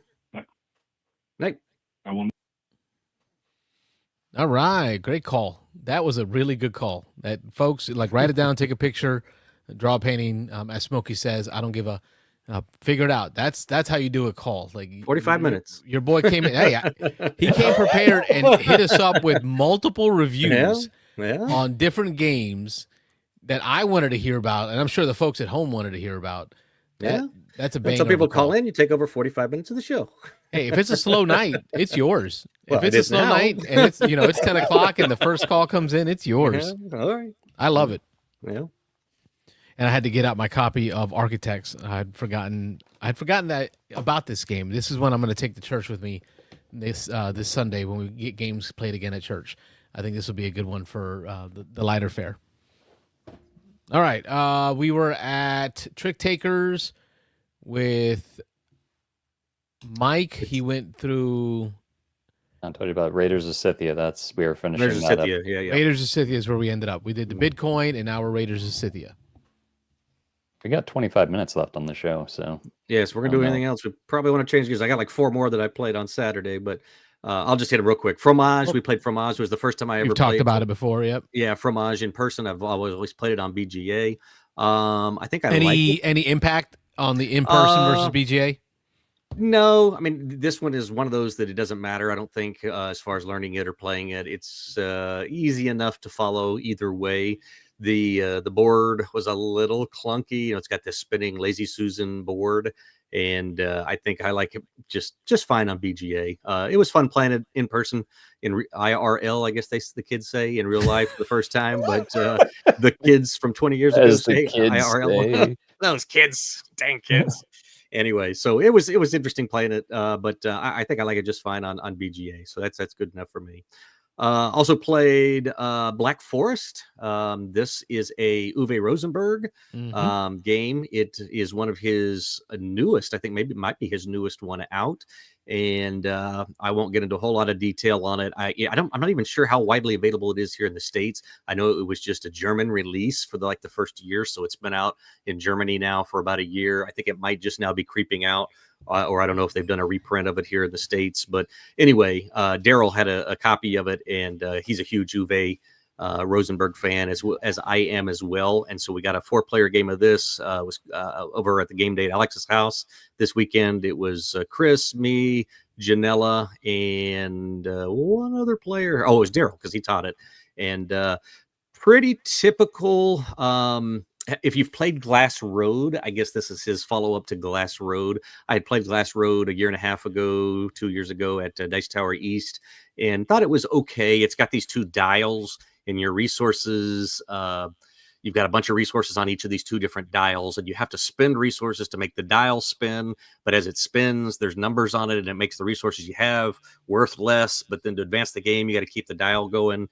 You feed your people in this one. You've got to feed people. You're buying. It reminded me a lot of Caverna. You've got a market of buildings that you can buy to put out on your land, and most of those are like in-game scoring or persistent abilities. A lot like the cave furnishings that you do in Caverna. So it felt like an Uwe. It's a typical Uwe, except for these little dial things that he brought in. With Glass Road, but this is a bigger game than Glass Road. It's a little bigger, a little longer. I want to say it was about a 2-hour game. It was fun. It was a good, solid Uwe, but not my favorite Uwe. But I'm glad I played it. I'd play it again. But those dials kind of hurt my head a little bit. And I've heard a lot of people say that about Glass Road, that just this whole balancing. And it was just funny. Lots of times Janelle would be like, okay, I got the resources I need, but I need to move my thing, to make some things worth more. And so she'd move it. And then she'd be like, oh, crap. Now my wood is only worth 2 each instead of 1 each or whatever. So because that's the thing moved, or it's worth 1 each instead of 2 each. So now I don't have what I needed now to build the house that I was going to build. And so it's a lot of forward planning, forward thinking. So, but it's an Uwe. So feed your people. Don't forget, feed your people. Oh yeah, there you go. Carlos just brought it up here on the visual for Black Forest. But what they say, weight is a 3.2. Yeah, it's not super light. It's not super heavy, but it's a little brain burny. And 60 to 120 minutes, that's probably about right. 1 to 4 players. We played it at 4. A little bit of downtime in between turns. It says best at 3. I think I probably would agree with that. Next time, I'd rather probably play it at 3. But with 4 of us learning it was good. And then the big hit, the new one we played, Covenant, has just been coming out. Oh, yeah. We got to play this, and I liked Covenant quite a bit. This reminded me of the Talatum, which was one of my new passions this year. One of my new favorite games that I played, Talatum, one of those T games. But this Covenant, it's the new Devere. I believe their newest kind of bigger box game now that they're coming out with. And again, Devere really kind of killing it recently. So this one, Carlos, you'd love the theme. It's dwarves, mining. You're as you open different parts of the mine, you are bad guys are popping up. So you can, the 4 actions you have in the game is you can either fight bad guys, you can mine out different rooms of the mine to reveal things. You can deliver goods. So as you're mining stuff, you're getting gems and I think it was 4 different kinds of gems, gold, and there was a couple other resources. But as you get those, you can deliver them to different parts of the board just by taking a delivery action and then placing down some stuff. But you deliver and you get points that way. And then the 4th part, is there's an area control aspect to the board. As you mine it out, there's different colored tiles that create these I think they call them neighborhoods. And if you get 3 black tiles that touch each other in a row, then you start doing an area control game where you can build one of 4 different types of buildings, and the buildings go either 2 of the buildings go on the tile, on the hex, and then one of the bridges from one hex to the next and gives you presence in both, and then one of them goes on the 3-way intersections of the hex, which gives you presence in all 3 of them.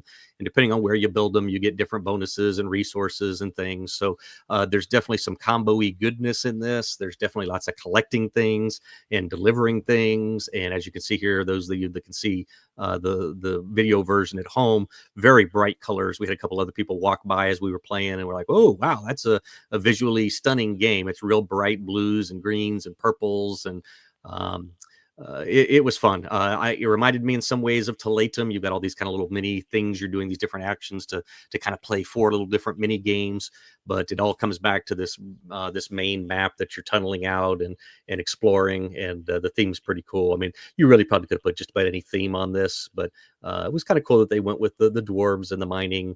But I like this one a lot. So this is another Devere that, with White Castle and a couple other games they've come out with. What was Red Cathedral?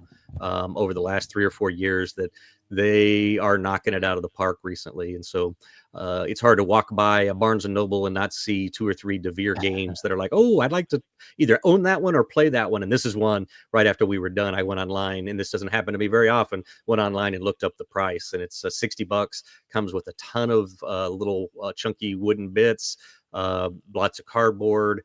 Not real heavy. Again, not super light, but it's a little on the medium heavy side.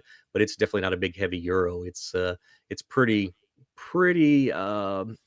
You can put together things. It kind of makes sense the way things work, and the mines go where they go, and the buildings go where they go, and Do those tiles come out randomly every game? they do. Yep. So they're all face Okay, down. cool. Yeah. So you can see the back of them when you mine out one of the areas. You also get the action that's on the back of it as a bonus action, a bonus thing, and so you can see what you're going to get by mining that out. But then when you flip it over, there's a little icons on it for bad guys, and those bad guys are just drawn out of a bag. There's 3 different types, and they increase in strength. But again, you're working to clear out the bad guys, because at the end of the game, if bad guys are on tiles that you have presence in, you get a penalty for every bad guy that's on the tile. And so you can take actions to push bad guys onto other people's tiles. So there's a little bit of player interaction. You can push monsters out of your section and onto somebody else right at the end, so that it stops them from scoring and things. So yeah, it's fun. Again, just DeVere kind of killing it recently with some of these games they've been coming out with. But I see Minnefer listed there, Bitoku. Yeah, designer German Milan, designer of Bitoku and Minnefer. Sabika, Bamboo, DeVere game.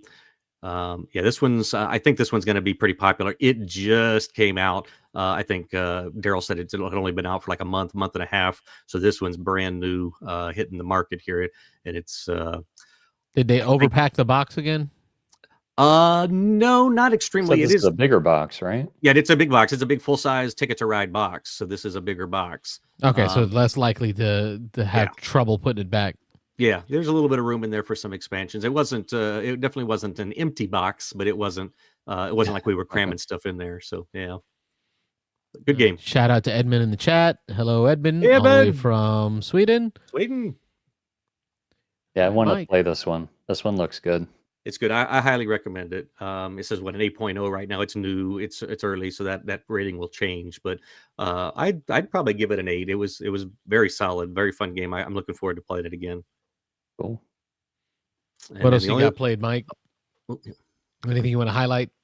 Well, I mean, we're coming up to the end of the show, so I'll just say that ever since I opened up Trio, the Japanese version that my son brought back from Japan for me, my grandkids absolutely love this game because it's so quick, and it's just I see you shaking your head there. Memory Ronnie. game. It's a memory game. It's so But small too. Like I just take the cards and put them in my little bag. It's so easy to carry. Yeah, no need for the box. I'm trying to remember when I actually opened up the box. Maybe I don't know, maybe a month ago. But I've already played it more than a dozen times, and that rarely happens with any games that I have. But it's probably due to games can go very quick, and sometimes they're very lopsided at times, just depending on how the cards are dealt. But I mean, that's part of the game. It goes quick, so you really don't feel that bad if somebody gets out, pretty rapidly. So, I hate pushing the cult of the new, but we do love Trio in the house. It's right here. Also, check out from Happy Camper Jungo. Do that one next. It gives you all the feels of Scout with a lot less rules overhead, so you can play with the kids. Like it's the whole, ladder climbing, can't change the order of your hand. Beat the next player to be able to get cards out, shed all your cards, you win the game. Okay. So the Happy Camper is just putting out some really cool stuff. Rob's not a huge fan because of Trio, that is, because of the memory aspect. Yep. Because it's been 84 years. He can't remember anything. And then, Mike, there's the original version of the game, and I wrote it down on my rule book. I just kind of wrote it down on there. Has the 2-player variant, which you could use for this. So I know it's not as ideal to play it 2-player, but you can play it 2-player. I just kind of put a little side note on my rule book right here. to remind me, for 2 players, you remove the 11s and the 12s, and you deal 10 cards per player. And then boom, you're playing 2 players. Oh, So if you ever okay, just you and like one person, and trios in your bag, because I like Happy Camper. I hate the sizes of their boxes. I wish it was more of a little tuck box. But that's it, Rob. That's the whole deck right there. That's front pocket You're material. not right selling there. them on it, Carlos. Nope, You no, might as it's well not just changing my drop mind. it. That's all right. Yeah, that's all right. I'm never gonna like it. Good I call can't out on Trio. Somebody on the Dice Tower said the same thing. It might have been Delicio. He's like, "This is a memory game. I played it. I was out. I'm out." In the news, one of the things that I'd like to bring up is CGE sent me an email updating on their product and stuff. And one of the things I noticed in the update email was they found a misprint in the SETI expansion already. Oh, Sweet. Hasn't even dropped. So they're going to try to start sticking in stickers into the boxes for all their future deliveries and shipments to stick onto a token. It's not a huge mistake. They provided these tokens for one of the species where they're double-sided, so you kind of randomize them, and you're going to get more variation. But they printed 2 of them with the same thing on both sides. both sides. So both sides have the same. So they're going to provide stickers for you to sticker one side. I'm not sure if that's the right fix, but With Carlos, it's just a Sharpie, so yeah. I'm fine with it. I'll allow it, but I'm pretty sure some others might be a little disturbed when they get their first copy. And there's a sticker sheet to fix the errata. That's these are the downfalls of being cult of the new. As soon as you get something that's just came out, sometimes that's why this is one reason I always take single shipping on Kickstarters. Like whenever they do 2-wave, like they'll send the base game out and then they'll work on the expansions. I forget the name of the company. The ones that do like the really complex games. It'll come to me. Awaken Realms, I think, is the company. They always change the rule book by the time that second shipment is going out. Oh, yeah? They find all the errors. So I'm okay. I got plenty of other games to play while you're still working on that rule book and narrowing things down. But I think that the rule book error would bother me more than just that one token error. I don't know. That's just me. Yeah. Well, I mean, at least they're providing a fix rapidly. They identified it. Yep. And it's not an errata issue. It's just a less variation. So, okay, these 2 tokens, they're one-sided. So you're going to get less variation. Yeah. In our news chat, I know that Captain Gamer, also known as Chris, posted the article that the Kickstarter workers have celebrated the end to the 42-day strike. There was a strike with the Kickstarter workers. So it looks like looking back to fulfilling some great games for us folks. We hope. Yep. Fulfilling. That'd be nice. Those were the news articles I had. Did y'all have any news articles you wanted to highlight? I can't think of anything. No. News. I'm going to a little gathering tomorrow, though. Oh, little gathering. It's called, I guess these group of guys that go to Essen every year, they typically will buy a lot of new games and then they'll bring them back. And then they started doing this thing they call it Messen, Messen. Nice. And it's basically like a weekend convention, and they just bring all their Essen games that you can try out if you want to. So that's a beautiful service. Cool. Yeah. This is the first time I'm going. My friend Scott said he had a number of games that he wanted to try. So he's like, I was like, I've never even heard of this before. He's like, you should go. All right. So I'm going for the one day. I'm just going for Friday just to see how it is. So I have signed up for a game of Old King's Crown, which is one game that I've been wanting to try. I know it's a long game that can be brutal and backstabby, but it's one that I almost backed, and I kind of backed. It was the first time the guy did a Kickstarter, so I was like, I'll step away from this one. And I still think it's something that I would like, but I'm willing to put the time in to play it. So we got that lined up. I was going to play Recall. I was in for the lottery to play that one. My friend got in. I didn't.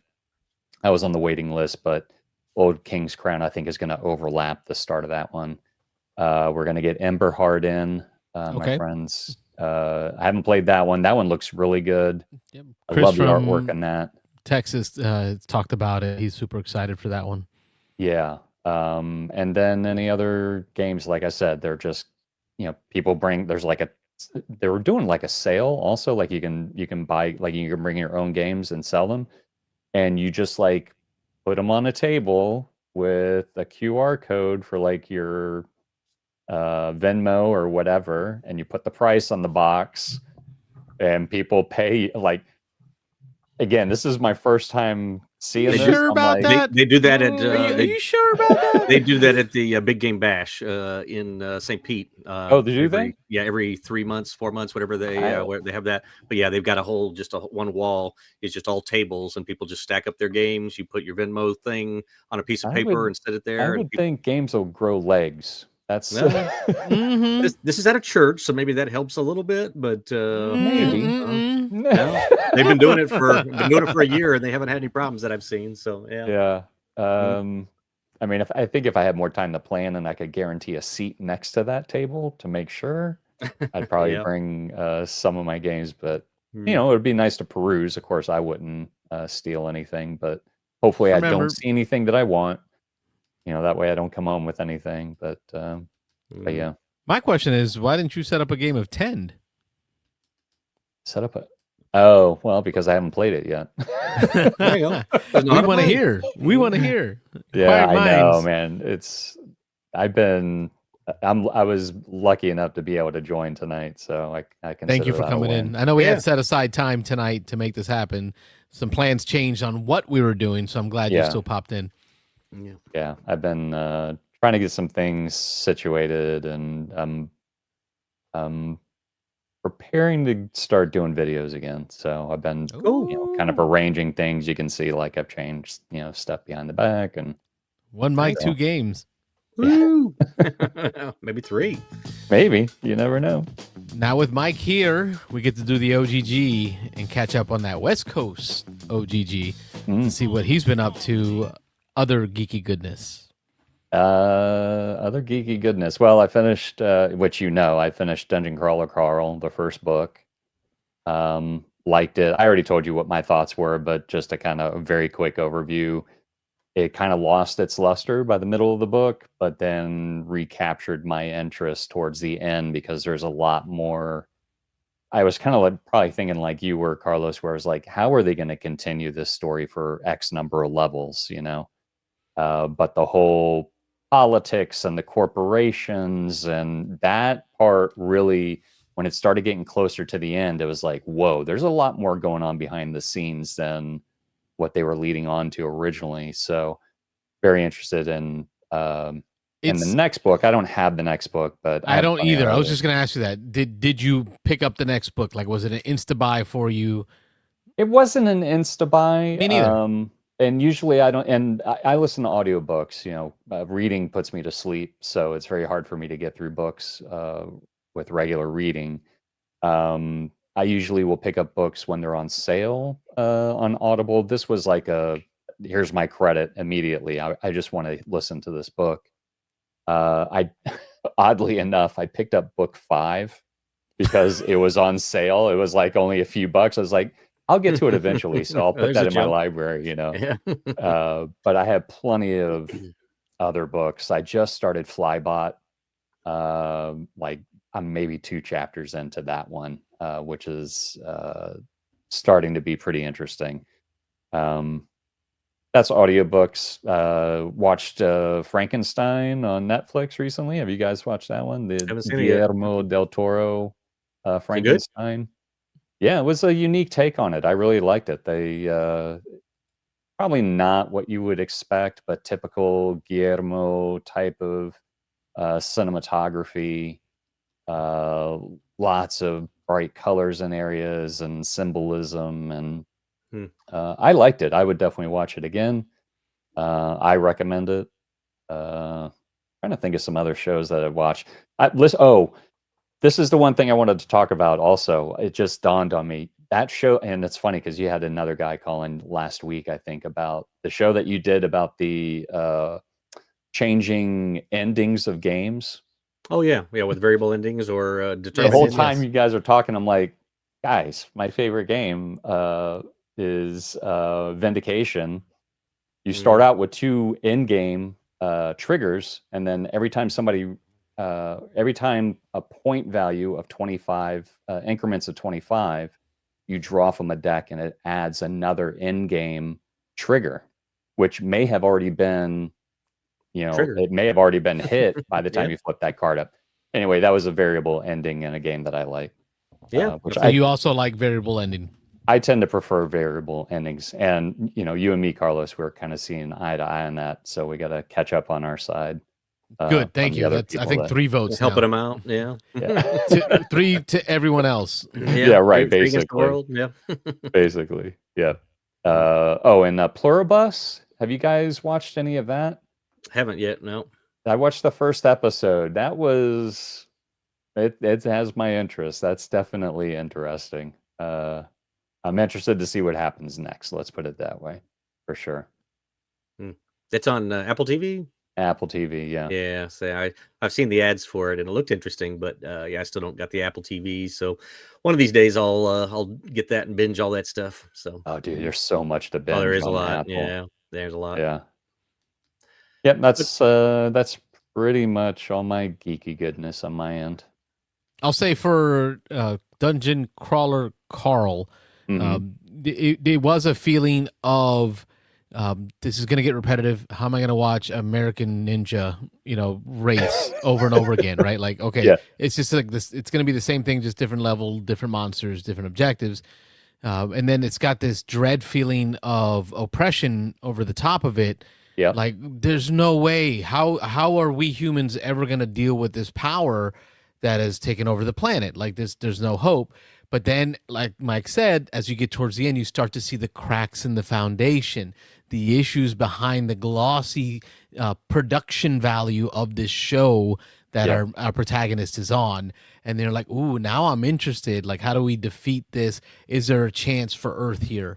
Kind of a moment. So it's got me interested, but I also did not immediately go out and pick up the next book. There is one other geeky goodness thing that I wanted to mention. So it started on Halloween Day. This is a YouTube channel for you D&D people out there. I normally don't watch What do you mean, you D&D people? stuff. You people, those You people. What do you mean, you people? What do you mean, you people? So Deborah Ann Wool, who is a famous actress, she was in Daredevil. I'm trying to remember the name of that TV show from years ago that she was on. She's on. She's a gamer, like almost like a closet gamer, but she's. What's the one game? What's the one YouTube channel where they play through games? Like they teach you as they play through games. That's like a BGG Geek channel. and Sundry, but it used to be Tabletop with Will Wheaton, kind of a thing. No, it still goes on today, and it's got like the couple that runs it, the older couple, the one guy with the long hair. Oh yeah, the board Oh, game, that's board game BGG's. geek ones. Yeah. yeah. mhm. Yeah, so she's on there a lot, actually. True Blood, Daredevil. Yes, there the you go. Thank you. Punisher. Mhm. So she just started a channel. Well, I shouldn't say a channel. I think it's on the Dungeon Dudes channel, or it might be in collaboration with them. But anyway, it's this Tales from Wood Creek, a series that she's starting, and she's a DM, but it's like this very high production. So if you could think of like kind of like Critical Role meets Escape Room type sitting, but it runs through, and it also has a feel of like that old you just mentioned it with what's his name that used to run that game show where they would Will like Wheaton? kind of yes on, with Will on Wheaton. table or on the table. It has, yeah, it has that feeling to it too, because they're kind of like talking to the other people that are involved in between like the segments and stuff. But it's like stuff where she'll start in a room and she's running it, and then she'll be like, okay, now everybody get up and follow me, and they'll walk like through this courtyard to a whole nother room that's a different setting. And and again, it only started on the 31st of October, so there's only a few episodes, but the first one was, it was like, okay, I normally don't watch stuff like this, but this is actually pretty interesting because she's got stuff hidden in the room that you have to find, and there's puzzles that everybody is solving together, but it's still like It's this almost D&D, so you're LARPing. still, Huh? It's almost LARPing, like live action Almost. role playing. Yeah, and you're still rolling, like you're still doing checks with rolls, and it was pretty cool. I would definitely recommend that if you're into like watching the D&D thing. Even if you're Yeah, I not, used to it's love watching Critical Role. yeah. And Penny, what's the Penny Arcade? Mhm. Those guys had a whole series that they did. Yeah. That It's sounds pretty legit. entertaining. I would recommend at least watching the first episode to see if you would enjoy it. But just all the little puzzles and the escape room type stuff kept me interested at least. So Cool. Wifey and I have been we just finished the second season of Based on a True Story. It's on Peacock. It's the I don't even know how to pronounce her last name. From Big Bang Theory. Kayla Kowicki, I don't even know how to pronounce it. or whatever it is. Yeah. It's a show where her and her husband figure out who a murderer is, and then create a podcast to then talk about those murders, but don't really stop the murderer. So it's kind of like we know the murderer, we know what he's doing, but we're just going to talk about it to try to become rich and lose our, not have to work. It's very funny. It's a husband and wife, having a kid, new baby, all this stuff. So it's very enjoyable. We just finished season 2, which left on a pretty strong cliffhanger. But it's upsetting because we found out that they did not re-up for season 3. So it's like, I never heard of it. Yeah. yeah, based on a true story. First season was great. Second season was good. I wouldn't say as good as the first season, but it has the lady from Brooklyn Nine-Nine, Peralta's girlfriend. Oh man, why can't I remember her name? Peralta's girlfriend in Brooklyn Nine-Nine. I know who she is. The But I don't other remember female the name. detective. She's in this next season. A pretty good series. And then my son and I, Christian, had watched it, and then he came out immediately and said, "Okay, you got to watch this with me." Transformers 1. I'm not sure if you great guys movie, man. Holy moly! I was You like, don't think "Okay, it's bro, gonna be good, but just throw it's it a on, good whatever." movie. The kids will like it. Just put it That's on. the one that came out like last year or something. The Yes. cartoon one, yeah. Oh yeah, my wife and son went to see that in the theater when me and my daughter went and saw Beetlejuice at the same time, and they liked it. Yeah, It was really good. Yeah. Chris Hemsworth, Scarlett Johansson, Yeah. freaking Keegan, from Key and Peele. He plays Bumblebee. Yep. Like my son was like, Bobby, there were moments I was dying laughing. I'm like, oh, just throw it on. There were moments where I was dying laughing. My boy Atron is the jokes were great, but the film was good. It was great. I don't know if you ever watched it growing up, Rob. I watched a lot of Transformers as a kid. A little bit. I haven't really watched it since I was a kid, but this is it's almost like a prequel to when Optimus Prime was just a They regular were friends dude. with Megatron. He was friends Right, with so it's almost Megatron. like watching First Class of X-Men, Oh, where yeah. you get to see Magneto and Professor X like be friends and like grow up together, and then you see the split. So you give it all those emotions of that, and then I don't know, like I cannot say enough about Transformers 1. Totally flipped for me. I thought it was going to be garbage. Amazing. I thought the same thing. I think it's the best Transformers movie since Bumblebee.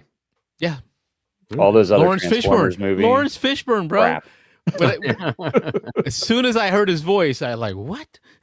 What's he doing in there? And Steve Yeah. Buscemi? Come Yeah. on, man. Yeah, a lot of good voices there. Yeah, good one. Good stuff. And then I watched Rush Hour this past week with Wifey, just looking for some laughs one night. We kind of got through a lot of our shows, a lot of our comedies, and just figured an oldie, it was a goodie. And it was. Rush Hour still holds up. Jackie Chan's, I think, real breakthrough into the U.S. market. I think it was one of his first real high-grossing films in the U.S. market. So it's great to go back and see some, 90s comedy. In 1998, 90s comedy. My son's doing Chris the same Tucker. thing. He's going back. Yes. He's going back and watching a lot of the 90s movies that, were around before, weren't around. Well, he wasn't even around for. Right. Jeez.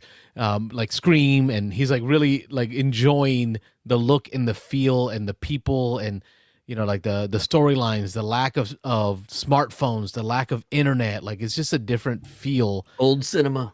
Yeah, he was even telling me today, like, I don't know how y'all lived back then. Like, how'd that even Mhm. work? Getting old. We had Yep. MapQuest. You print out your directions and Write them out Yeah. before you left the house. Yep. On your dot I tell matrix everybody, printer. man, we were the last generation to grow up without internet. Yeah. yep, Yeah. which is Kinda great. I think crazy when you it think makes about what. us Yeah. makes us special. Mhm. And that was it. That was my OGG, Rob. Yeah, something I discovered, and I know you jumped on it or sent it out a couple days after I had discovered it and started listening. But a new podcast that was kind of interesting. I want to see where this one's going. But it's called "Once We Were Spacemen," and it's Nathan Fillion and Ryan. Is it Ryan Tudyk? And Andy, is it? Andy Tudyk. I've got it right here. Hold on, I can pull it up. But anyway, they were on. Oh, let me see. Hold on, I got it here. Where I'd like a name. Five's a name. So scary. Alan Tudyk. Alan. There it is. But yeah, so they're from Firefly. It was where they met and as actors, and they There's are, Wayne jumping in the chat. Alan. Oh, did he? Thank you, Oh, Wayne. there you go, Alan. Yeah, Wayne would know. So, car trouble, stuck on the side of the road for dude. 5 hours. And Yeah. then Mike jumps in. Mike jumps in. Mike covering you. He's got you. Mhm. Got your back, man. But this was fun. I mean, they talk about because they've both played now. They kind of talk about how when you get into this world of spacemen and sci-fi, that kind of becomes almost a typecast. And even though they both have done some other things, they talk about how much they enjoy doing sci-fi, and now they're kind of in that world, and they go to these conventions, and sometimes they they're there together, sometimes they are there with other celebrities, and it's just funny kind of hearing some of their behind the scenes stories and anecdotes, and they became real good friends, I guess. So they're together all the time. They had their first, it's only on the second episode now, second full episode. They had a little trailer that was like 5 minutes long, but they're running, I guess, about an hour and a half, something like that, these the first couple of podcasts. But they had their first guest, and I can't remember, again, Wayne's going to know much better than I do, but it was one of the girls that was on Firefly with them. It was the young girl. I think she was only 19 The when she engineer. was on. Yeah, the engineer girl that was on there, and they talked to her because I guess she was a child actor, and neither one of them were. And it's funny just hearing. I know I'm jumping around here a little bit, but hearing their different perspectives, because Nathan Fillion was a blue collar, do it yourself, getting into Hollywood type actor. He had no professional training. He just had some. There you go, Summer. Yeah, Summer Glau. But he really made it, being he was an attractive male, and had a presence to him, and a way that he spoke, and kind of made him. There you go, Jewel. That's it. Jewel is the actress's name. But he would kind of do what I would, like I say, call it a do-it-yourself. He taught himself a lot of things, and he just learned from trial and error, being in commercials and doing all different kinds of things. So he talks from that perspective. And then Alan Tudyk is Juilliard trained. He Robot. Exactly, robot. Yeah, that's what he talks about. Is all his roles as robot. He's done like 10 roles now as the voice of, and all these animated robots and different things. But so he said he's been typecast as a robot now, and he talks about one of the funny things is he was just on. He got a job, so it was one he didn't know a whole lot about, but he wanted to be on the show because he liked the feel of the show and whatever. And so he shows up for the first day and doesn't know exactly who he's playing or what he's doing. And they're like, "Well, you're the robot," and he's like, "Oh, well, I should have freaking known." He's like, another robot kid. So he's like, I'm typecast now as a robot. And so Nathan Fillion touches up his ego a little bit by just talking about how he's reimagined. So now when we think of a robot, we think of him. And so he talks about him. I was just talking about Rogue One the other night, man. Yeah. Yep. So it's and that scene in Superman, I'd like a name. Four's a name. It was so scary. Apparently that was ad-libbed. That was really? not scripted. He just threw Gary out there, and Amazing. His crew and his cast totally busted out laughing. Like it made the movie. He's so good at what he does.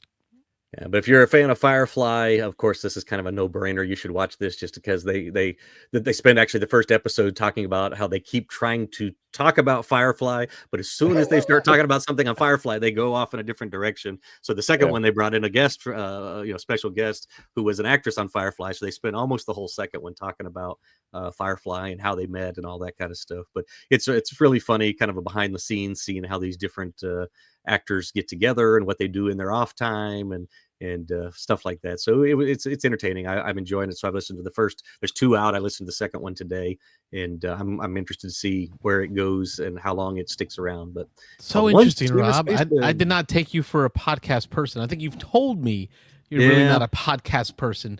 When I say, "Hey, let's do a podcast," you're like, "Who listens to podcasts?"